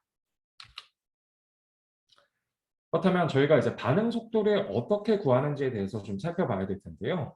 이 반응 속도라는 것은 이제 단위 시간당 반응물 또는 이제 생성물의 농도 변화를 저희가 살펴보면서 실제로 얼마만큼의 반응물이 생성물로 바뀔 수가 있는지 그리고 얼마만큼의 시간이 이제 걸리는지를 살펴보는 학문입니다. 그래서 반응 속도의 경우에는 시간 t2, 즉 최종 시간에서의 어떠한 A의 농도 그리고 시간 T1 이제 최초의 시간에서 A의 농도의 차이를 구한다면 최종적으로 얼마만큼의 농도로 변화가 되었는지를 알 수가 있을 것이고 T2 빼기 T1을 해준다면 최종적 얼마만큼의 이제 시간이 걸려서 이 최종적인 농도로 도달하게 되었는지 농도의 변화가 일어났는지를 우리가 알 수 있고 이 단위 시간당 이제 농도 변화 라고 우리가 이것을 정의를 할 수가 있겠습니다. 그래서 다시 한번 쓴다면은 델타 A의 이제 농도 변화 그리고 나누기 델타 T 즉 시간 변화에 따른 어떠한 A 물질의 농도 변화를 우리가 반응 속도라고 정의한다라고 이야기를 할 수가 있겠고요. 그리고 또 하나 이제 특이한 점은 이 반응 속도는 항상 양의 값으로 정의를 합니다. 그래서 여기 마이너스 9가 붙는다고 하여도 최종적으로 우리가 절대값으로 내보내서 반응 속도는 항상 양의 값을 띠고 있다라는 거를 여러분들이 꼭 알아야 될 것이고 왜냐하면 이제 문제를 풀 때 반응 속도가 마이너스로 나왔는데요 라고 한다면은 이 반응은 마이너스 방향으로 일어날 수는 없기 때문에 반응의 속도가 항상 양의 값으로 이제 정의가 된다라고 생각하는 것이 매우 중요합니다. 그렇다면 이제 저희가 이 이산화질소 2NO2가 이제 분해가 되는 반응에 대해서 한번 살펴볼 텐데요. 일단 이산화질소가 분해가 된다면은 두 개의 일산화질소 가스와 이제 산소로 나뉘게 된다라는 걸 살펴볼 수가 있고, 그렇다면 시간당 각 이쪽이 이제 반응물이죠. 그리고 일산화질소와 O2 같은 경우에는 두 개가 생성물입니다. 그렇다면 저희가 첫 시간을 살펴본다면 당연히 반응이 일어난 처음 초기에는 이 이산화질소의 농도가 엄청 높고 일산화질소와 O2는 거의 생성이 되지 않았을 것입니다. 왜냐하면 반응이 방금 출발을 했기 때문이죠. 그래서 우리가 시간 0초에서 생각을 해보면 이 시간 0초일 때는 NO2가 대부분이다 라고 생각을 할 수가 있겠고, 그렇지만 이제 50초가 지났습니다. 그러면은 NO2의 농도는 감소를 할 거고요. 우리가 농도를 표기할 때는 이렇게 브라켓을 붙여준다라고 생각할 수가 있겠습니다. 그리고 NO 그리고 O2의 농도는 각각 증가하는 걸 확인할 수가 있죠. 그래서 시간이 흐르면 흐를수록 점점 NO2는 줄어들게 되고요. 그리고 NO와 O2는 증가하는 것을 살펴볼 수가 있습니다. 그래서 여기서 우리가 300도씨 반응에서 이러한 이산화질소가 일산화질소와 이제 산소로 각각 분해가 되는 반응에 대해서 각각의 시간에 따른 어떠한 반응물과 생성물의 농도의 변화를 좀 살펴보았는데요. 그렇다면 NO2의 변화는 우리가 델타 NO2의 농도, 그리고 경과 시간은 델타 T라고 표현을 할 수가 있겠고, 우리가 50초에서 얼마만큼 변화가 생겼는지를 한번 계산을 해본다면 0초와 50초의 차이를 저희가 구하면 되겠죠. 그렇다면 이 NO2가 농도가 얼마만큼 변했는지를 이 NO2의 기준으로 한번 살펴보겠습니다. 그렇다면 50초일 때는 0.0079 몰 퍼 리터라고 여기 표기가 되어 있죠. 그리고 처음에는 이제 0.01이다. 그렇다면 이렇게 두 개를 표현을 할 수가 있겠죠.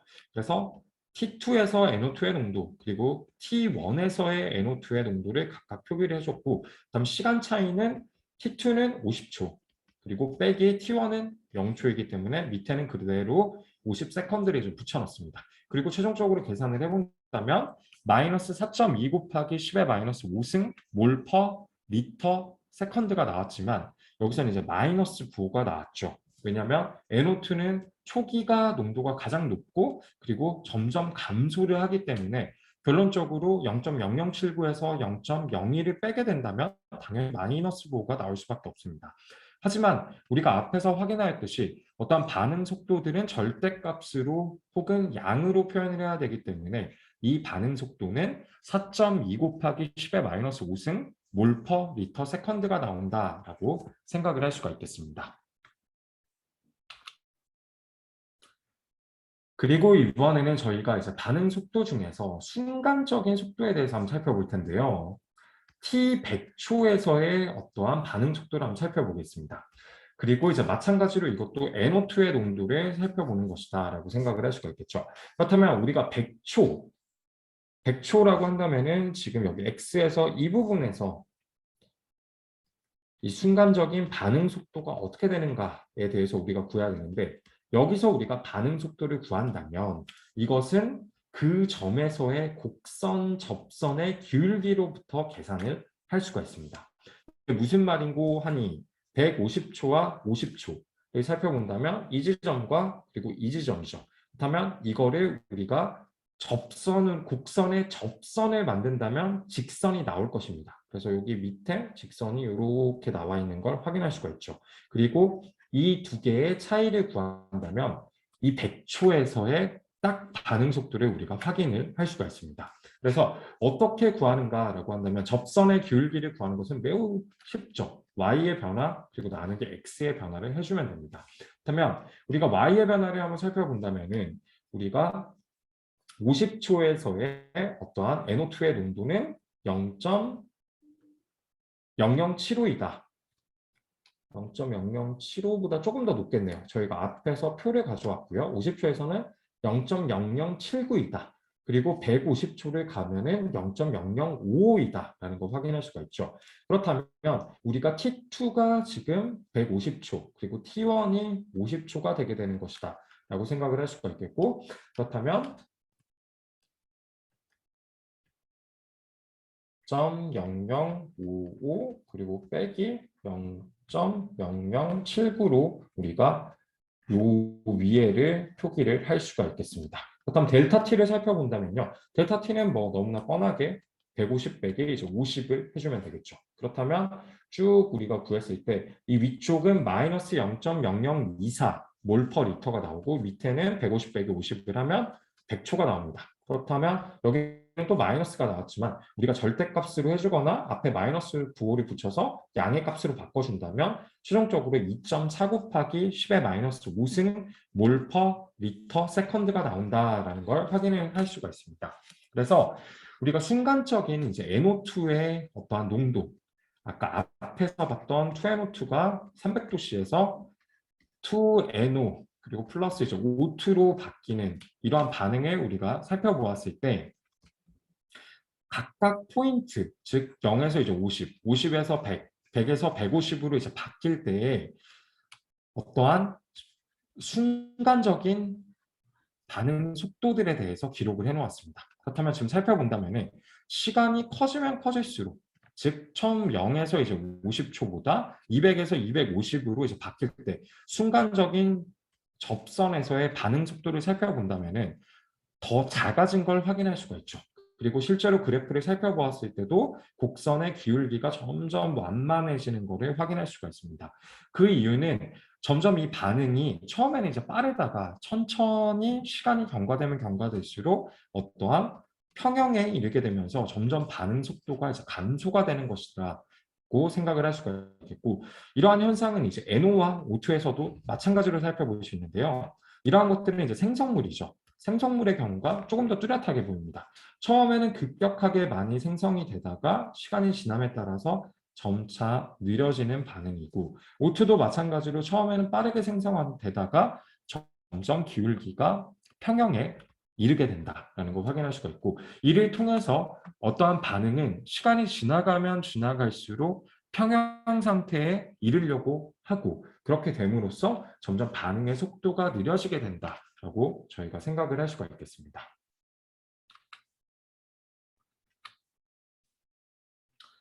그렇다면 저희가 그림으로 이제 한번 살펴볼 텐데요. 이 2NO2가 NO와 이제 O2로 바뀌는 이러한 반응을 저희가 좀 한번 살펴본다면은 처음에는 이 2NO2 지금 그림에서는 우리가 N이 하나, O가 지금 두 개이기 때문에 이 빨간색이 O, 이 빨간색은 O, 그리고 이 파란색은 우리가 N이라고 생각할 수 있겠죠. 그래서 이 하나를 우리가 NO2라고 생각을 할 수가 있겠습니다.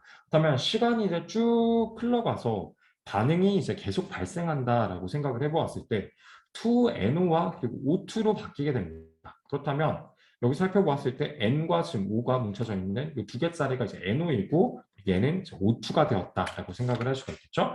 그래서 중간 정도 시간에서 살펴본다면 약 4개 정도의 NO2가 남아 있습니다. 첫 출발은 8개의 NO2로 시작을 했고 가운데는 4개가 되었습니다.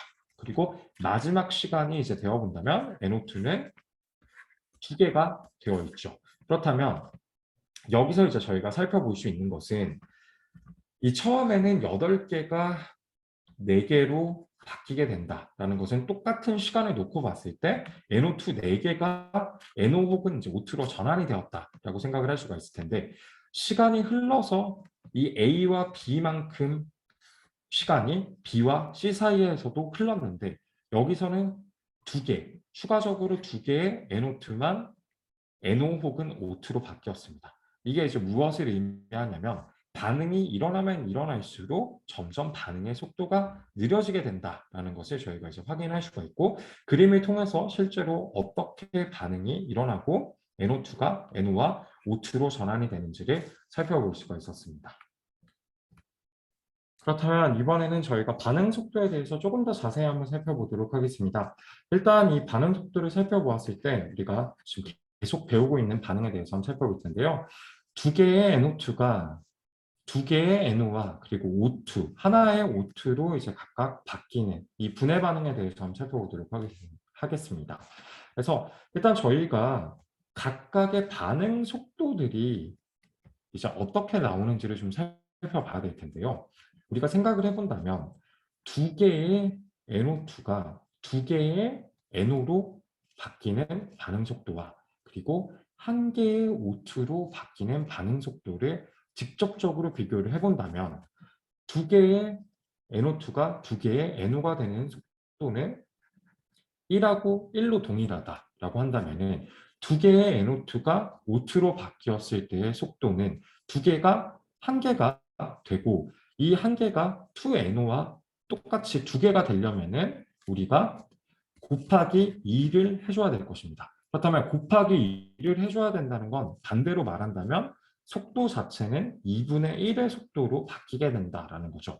그래서 2NO2가 우리가 2NO로 바뀌는 속도는 1로 동일하다라고 생각을 한다면 하나의 O2로 바뀌는 속도는 2분의 1이다. 왜냐하면 두 개가 나오지 못하고 이제 한 개의 O2가 생성이 되기 때문이다. 라고 생각을 할 수가 있겠고 그렇기 때문에 우리가 직접적으로 앞에서 배웠던 반응 속도를 구하는 공식을 통해서 NO2의 소비 속도, NO의 생성 속도, 그리고 O2의 생성 속도에 대해서 각각 살펴본다면은 NO2의 소비 속도는 그대로, NO의 생성 속도도 그대로이지만 O2의 생성 속도는 2분의 1이라고 했을 때 이것들과 속도를 맞춰주려면 앞에 곱하기 2를 해줘야 각각 똑같은 반응 속도가 나올 것입니다. 그렇다면 이거를 저희가 앞에서 배운 법칙대로 이제 전개를 해본다면 델타 NO2 오버 델타 T 그리고 앞에는 마이너스가 지금 붙어 있는데 소비 속도이기 때문에 편의상 지금 마이너스를 그냥 붙여준 거라고 생각을 하면 될 것 같고요. NO의 생성 속도는 델타 NO의 농도 그리고 오버 델타 T 그리고 O2의 생성 속도는 델타 O2 오버 델타 T인데 앞에서도 말했듯이 곱하기 2를 해줘야지만 생성 속도들이 같아진다라고 생각을 할 수가 있겠죠. 그렇다면 실제로 이제 옆에 그림을 통해서 250초에서의 접선의 반응 속도들을 살펴볼 건데 우리가 NO와 O2 생성물에 대한 반응 속도들을 한번 살펴보도록 하겠습니다. 그렇다면 250초에서의 접선의 속도 여기 옆에 지금 그림을 살펴보았을 때 X축은 지금 시간이죠. 그렇다면 251대를 올려서 본다면 이렇게 70초와 70초의 차이를 표기를 해놨습니다. 그렇다면 70초와 70초의 차이라면 T2와 그리고 T1을 저희가 대략적으로 잡았을 때 280초와 그리고 210초로 생각을 한다면 280 빼기 210을 해주면 70의 차이가 딱 나오는 것을 확인할 수가 있습니다. 그렇다면 여기 지금 NO의 파란색 그래프를 저희가 살펴보았을 때 대략적으로 한 요 정도 포인트와 요 정도 포인트에 이제 뭐 차이가 있다라고 생각을 할 수가 있겠고 O2 같은 경우에는 뭐 요 정도와 뭐 요 정도의 차이가 존재할 텐데 지금 딱 봐도 O2의 폭이 이 NO의 폭보다 훨씬 더 기울기가 작은 것을 확인할 수가 있습니다. 그래서 실제로 이제 NO 곡선의 접선의 기울기와 O2 접선의 기울기를 각각 농도를 시간으로 나눠서 시간의 차로 나누어서 구해본다면 NO 곡선의 어떠한 접선의 기울기는 8.6 곱하기 10의 마이너스 6승이 나왔고요. 그리고 O2 곡선의 접선의 기울기는 4.3 곱하기 10의 마이너스 6승으로 실제로 2분의 1의 반응 속도를 보여주었습니다. 그래서 우리가 O2와 NO를 딱 살펴보아도 일단 기울기 자체가 NO는 NO2와 거의 동일하게 기울기가 내려가고 증가하는 현상을 확인할 수가 있을 텐데 O2 같은 경우에는 NO2가 급격하게 감소를 하여도 사실 NO만큼 급격하게 증가를 하지 않고 2분의 1만큼, 2분의 1씩만큼만 증가를 하게 된다라는 걸 확인할 수가 있고 반응 속도는 이제 시간에 따라 변화한다. 즉 이 그래프를 봤을 때 마찬가지로 점점 이제 곡선들이 평평해지고 처음에 봤었던 그런 급격한 기울기가 아니게 되게끔 바뀌는 걸 확인할 수가 있습니다. 그 이유는 당연히 시간에 따라서 점점 평형에 이르게 되고 반응 속도도 느려지기 때문이다라고 생각을 할 수가 있겠습니다. 그렇다면 저희가 이제 이번에는 반응의 가역성에 대해서도 간단히 살펴볼 텐데요. 반응의 가역성이라는 것은 대부분의 화학 반응은 이제 가역적이다라고 저희가 의미를 하는데요. 가역적이라는 것은 리버서블이라고 이제 얘기를 합니다. 리버서블이라고 이야기를 한다면 우리가 뭐 옷을 바꿔 입는다든지 앞면과 그리고 뒷면, 즉 바깥면과 이제 안의 면이 똑같은 이제 뭐 각각 다른 뭐 면으로 이루어져 있을 수도 있지만 어찌됐든 뒤집어서 입을 수 있는 옷을 저희가 리버시블한 그런 옷이라고 얘기를 하고 운동복 중에 리버시블한 것들이 이제 많이 존재하죠. 그래서 이거를 우리가 화학적으로 생각을 해본다면 2NO2가 2NO와 이제 O2로 바뀌는 이 반응을 우리가 정반응이라고 이야기를 할 수가 있겠고요. 하지만 역반응도 일어날 수가 있습니다. 그래서 항상 2NO2가 NO와 O2로 바뀌는 게 아니라 이 역반응인 2NO와 O2가 반응을 하여서 2NO2가 또 형성이 될 수도 있습니다. 그래서 정반응이 쭉 진행되다 보면은 NO와 O2의 양이 증가하면 다시 역으로 NO2가 형성이 될 수가 있고 이것을 우리가 역반응이다라고 이야기를 할 수가 있겠죠. 그렇다면 우리가 시간대별로 좀 생각을 해본다면 t = 0일 때 그리고 t = 뭐 100일 때 그리고 t = 뭐 한 500일 때를 생각을 한번 해보겠습니다. 그렇다면 처음에 t = 0일 때를 생각을 해본다면 이때는 NO2만 존재를 할 겁니다. 그냥 위에 반응해서 2NO2가 2NO와 그리고 플러스 O2로 바뀌게 되는 반응일 때를 생각해 본다면 초기에는 NO2만 존재하다가 이제 점점 NO2가 NO와 그리고 O2로 바뀌겠죠. 그러다 시간이 너무 많이 흐르게 되면은 NO가 점점 많아지고 O2가 점점 많아지고 그리고 NO2는 거의 없다시피 하게 될 겁니다. 하지만 이제 너무 많은 NO와 O2가 생성이 된다면 이 친구들이 우리 다시 NO2로 돌아가고 싶어 이러고 NO2가 다시 형성이 될 수가 있고 이 형성이 되는 것을 우리가 역반응이라고 표현을 합니다. 그렇다면 우리가 반응이 시작되는 첫 지점 t = 0에서는 이 반응 속도 실험을 하게 된다면 초기 속도법에 의해서 역반응은 무시가 가능하다. 즉 역반응이 초기 속도에서는 존재할 수 없다라는 걸 여기서 이제 명확하게 확인을 할 수가 있습니다. 그래서 반응의 가역성에 대해서도 여러분들이 생각을 해봐야 될 것입니다. 그렇다면 우리가 이제 속도 법칙에 대해서도 조금 살펴볼 텐데요. 속도 법칙에서 역반응을 무시할 수 있는 조건이 무엇일까에 대해서 앞에 살펴봤던 역반응을 무시할 수 있는 조건이 무엇일까를 생각을 해볼 것이고 그리고 우리가 속도식을 어떻게 표현을 할 수 있는지를 살펴보겠습니다.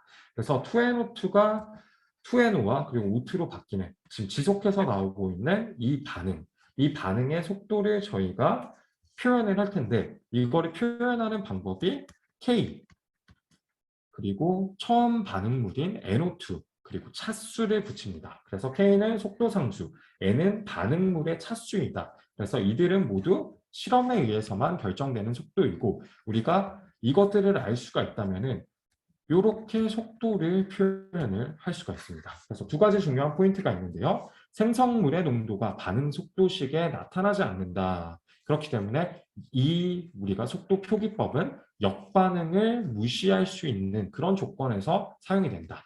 그리고 N값, 즉 차수의 값은 우리가 실험에 의해서만 무조건 결정이 된다라고 생각을 할 수가 있겠습니다. 그래서 여러분들이 딱 봤을 때 갑자기 속도는 앞에 살펴봤을 때는 우리가 델타 그리고 델타 해서 위에는 농도 그리고 밑에는 t였는데 이게 갑자기 무슨 소리지? 라고 이야기를 할 수가 있을 텐데 이 속도식이라는 것은 역반응을 무시할 수 있는 조건이고 우리가 그렇기 때문에 NO2에 대해서 지금 표기를 하고 그걸 표기하는 방법 중에서 우리가 반응물은 나타나지 않는다. 그래서 반응물이 아니라 생성물은 나타나지 않는다. 그래서 반응물만 우리가 넣고 표기를 할 수 있는 그러한 속도식에 대해서 확인을 하는 것이라고 생각할 수 있겠습니다.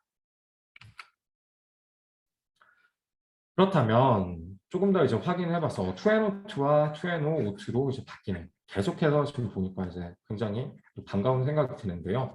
어떤 주어진 반응에서 반응 속도를 말할 때는 그 화학종을 지정해서 우리가 표현을 해줘야 된다. 그래서 예를 들면 NO2가 소비되는 항으로 우리가 반응 속도를 정리를 한다면 다음과 같다. 그래서 속도는 NO2의 변화 그리고 델타 T라고 우리가 표기를 할 수가 있겠지만 이 NO2가 소비가 되는 즉 NO2가 NO와 그리고 이제 O2로 바뀌게 되었을 때 두 개 이 NO2를 우리가 기준으로 살펴본다면 이렇게 속도식을 표현을 해줄 수가 있고 이것들은 동일하다라고 생각을 할 수가 있겠습니다. 그리고 이번에는 O2가 생성되는 항으로의 반응 속도도 저희가 표기를 할 수는 있습니다. 그래서 표기를 할 텐데 그때는 우리가 속도에다가 이렇게 콤마를 붙여줍니다. 그래서 델타 O2 오버 델타 T는 우리가 K의 콤마 그리고 NO2의 N의 차수가 붙습니다. 그리고 이런 경우에는 우리가 앞에서 살펴봤듯이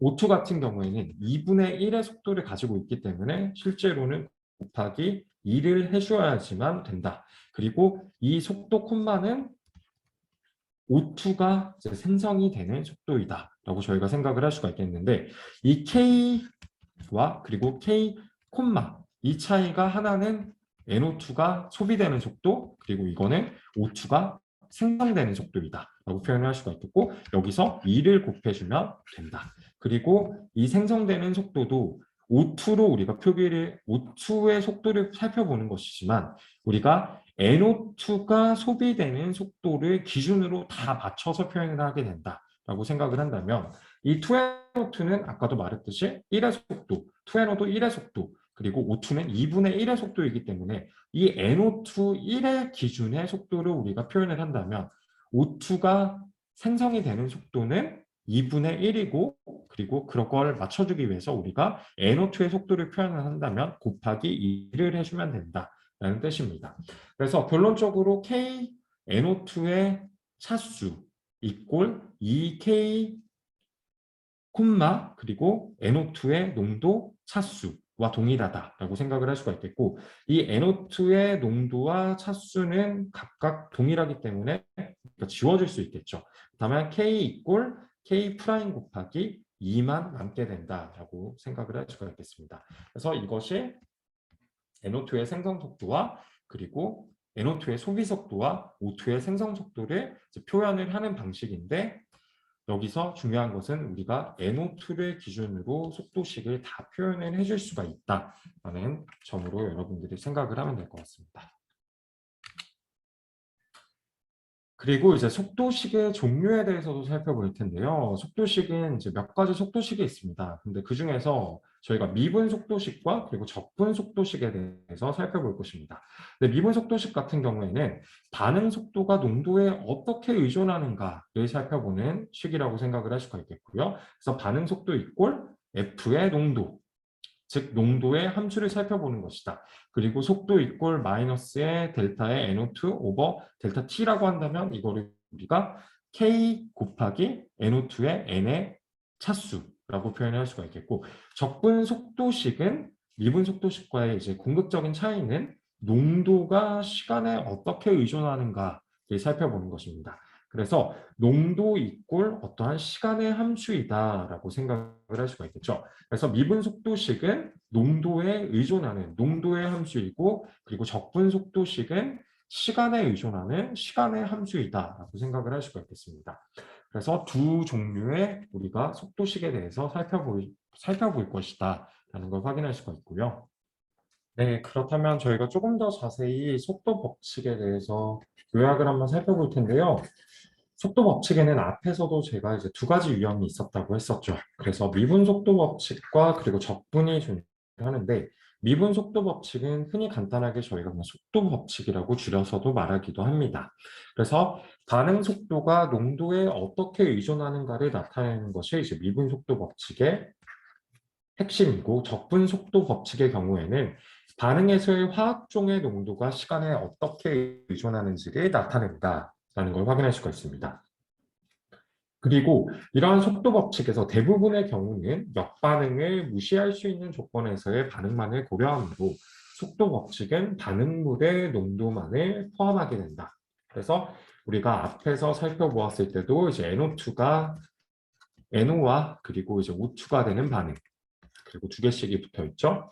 여기서 우리가 반응물의 농도로 이제 주로 표현을 해주는 이유가 속도 법칙은 일반적으로 반응물의 농도만을 포함하고 그 이유는 역반응을 무시할 수 있는 조건에서의 반응만을 고려하기 때문이다라고도 생각을 할 수가 있겠고 그리고 주어진 반응에 대하여 미분 속도 법칙과 적분 속도 법칙은 서로 연관이 되어 있으므로 두 속도 법칙 중 하나만 실험적으로 결정하면 된다. 그렇기 때문에 한 가지를 알면 다음 것도, 그리고 적분을 알면 미분 것도 각각의 연관이 되어 있기 때문에 둘의 법칙 중 하나만 실험적으로 저희가 결정하면 된다라는 거고요. 실험적으로 어느 유형의 속도 법칙을 결정할 것인가는 실험의 편의성에 따라서 저희가 선택을 하게 되는 것입니다. 그리고 반응에 대한 속도 법칙을 아는 것도 매우 중요하다. 그 이유는 속도 법칙의 구체적인 형태를 알면 반응의 각 단계를 추측할 수 있기 때문이다라고 나와 있는데, 뭐 말들이 복잡해 보이지만 저희가 이제 다음으로 넘어가고 계속 진도를 나가다 보면은 여러분들이 이제 하나하나 이해를 할 수 있을 것이라고 생각을 합니다. 그래서 일단 저희가 처음에는 반응 차수를 어떻게 결정하는지에 대해서 살펴볼 텐데요. 저희가 앞에서 봤던 속도 법칙은 어떠한 반응물의 이제 농도, T2에서 농도, 그리고 T1에서의 농도의 차이, 그리고 밑에는 이제 시간의 차이를 해주면은 그것이 이제 속도, 반응 속도라고 할 수가 있겠고, 마이너스가 이제 붙어 있지만 우리는 일반적으로 양을 고려한다. 그래서 플러스로 우리가 생각을 한다라는 거였고, 이 속도를 반응 속도를 또 다른 방법으로 표기를 하게 되면 저희가 어떠한 K와 그리고 반응물의 농도, 그리고 반응 차수를 우리가 붙여서 이렇게 표현할 수도 있다라고 얘기를 했습니다. 그렇다면 우리가 이 N, 처음에 이제 반응 차수를 어떻게 결정할 것인가에 대해서 저희가 먼저 한번 학습을 해볼 텐데요. 이번에는 이제 다른 반응이 나왔습니다. 더 이상 이제 NO2가 아니고요. N2O5, 두 개의 N2O5 용액이 존재할 때 이것이 4NO, 그리고 O2로 바뀌게 된다라는 반응에 대해서 저희가 한번 살펴볼 텐데요. 일단 이 N2O5가 저희가 NO와 O2로 바뀌는 반응을 살펴보았을 때 이 O2는 지금 살펴보면 앞에는 다 용액이라고 되어 있죠. 그래서 수용액 상태라고 뭐 생각을 할 수가 있겠고요. 그리고 O2 같은 경우에는 이제 기체가 되었습니다. 그래서 O2 가스는 우리가 정반응이 일어나게 된다면 O2 가스는 날아서 이제 사라진다라고 생각을 해봤을 때 역반응이 일어나지 않는다라고 저희가 가정을 할 수가 있겠고요. 그렇기 때문에 이 N2O5는 정반응으로 이제 반응이 일어나게 되고 N2O5가 NO와 그리고 O2로 바뀌게 되는 그러한 반응이다라고 생각을 할 수가 있겠습니다. 그렇다면 우리가 먼저 이 표를 통해서 45도에서 반응에 대한 농도와 그리고 시간의 실험 결과를 살펴볼 것이고요. 이 실험 결과가 있어야지만 저희가 반응 차수를 구할 수가 있다라고 이야기를 했었죠. 그렇다면 주어져 있는 이제 시간들을 한번 쫙 살펴보겠습니다. 그렇다면 이 옆에 그림을 다시 살펴보았을 때 처음에 이제 파란색 세모와 그리고 두 번째 이제 빨간색을 살펴봤을 때 첫 번째가 이제 두 번째죠. 그리고 저희가 지금 뒤에서 이제 나오겠지만 저희가 지금 구하려고 하는 농도가 이 파란색 점은 0.9 몰라를 의미하고요. 이 빨간색 점은 0.45몰라를 의미합니다. 그렇다면 앞에서도 이제 저희가 학습을 하였듯이 두 포인트의 이제 기울기를 구하면은 요 파란 선에서의 어떠한 접점에서의 기울기를 구할 수가 있을 것이고, 또 마찬가지로 여기와 여기 포인트 혹은 여기와 여기 포인트를 구하게 된다면 이 빨간 선에서의 저희가 접점에 대해서 접점에서의 곡선의 기울기를 저희가 확인할 수 있을 것입니다. 일단 파란색을 살펴본다면 일단 400과 그리고 0초에 대한 차이를 우리가 한번 살펴보면 될 것 같은데요. 400과 0초의 차이, 0.78과 이제 1.00의 이제 차이라고 할 수가 있겠죠. 그래서 우리가 요 속도 법칙에 따라서 우리가 한번 집어 넣어 본다면 마이너스는 붙여도 되고 안 붙여도 되고요. 그렇다면 0.78 그리고 빼기 이제 1.00 그리고 오버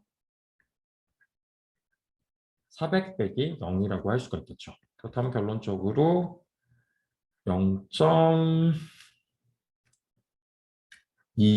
그리고 남은 게 한 400 정도가 이제 나온다라고 생각을 할 수가 있겠고요. 이 포인트에서는 저희가 1600과 그리고 뭐 여기를 살펴보았을 때 1000 정도가 되겠네요.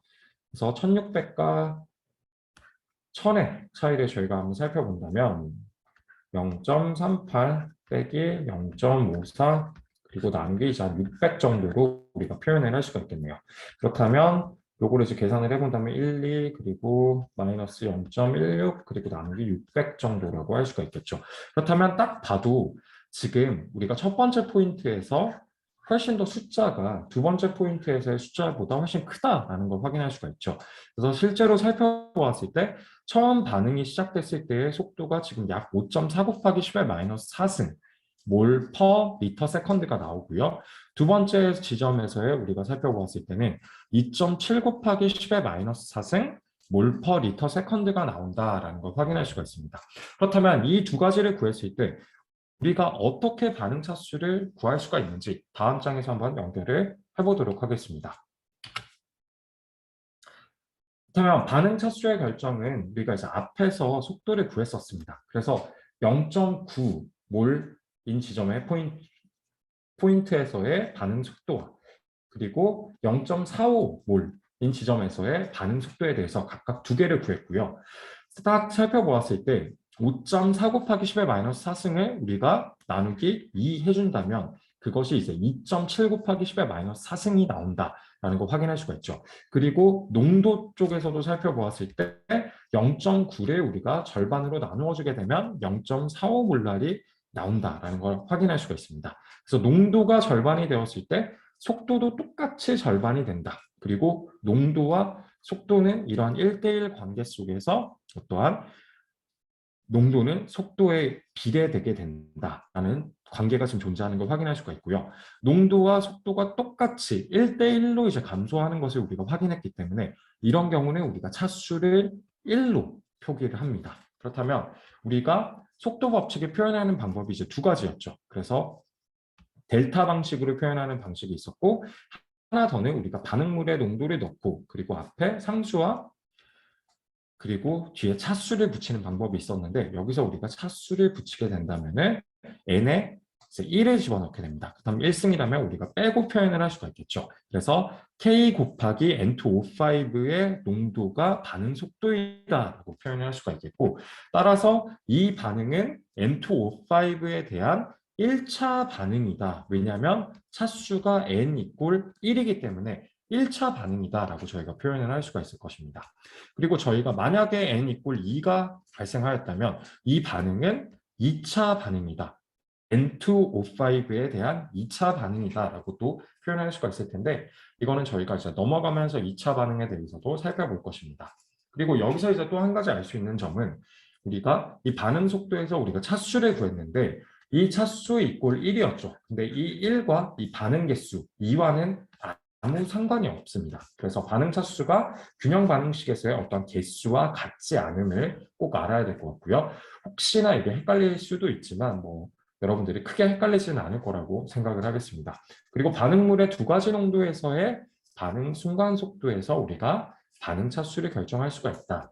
그래서 이쪽 지점과 0.9몰랄 지점과 0.45몰랄 지점에서의 반응 속도들을 우리가 구하고 그 비례를 농도와 속도의 비를 구해봤을 때 동일하다면은 반응 차수가 이제 1이 나온다라는 걸 확인하였습니다.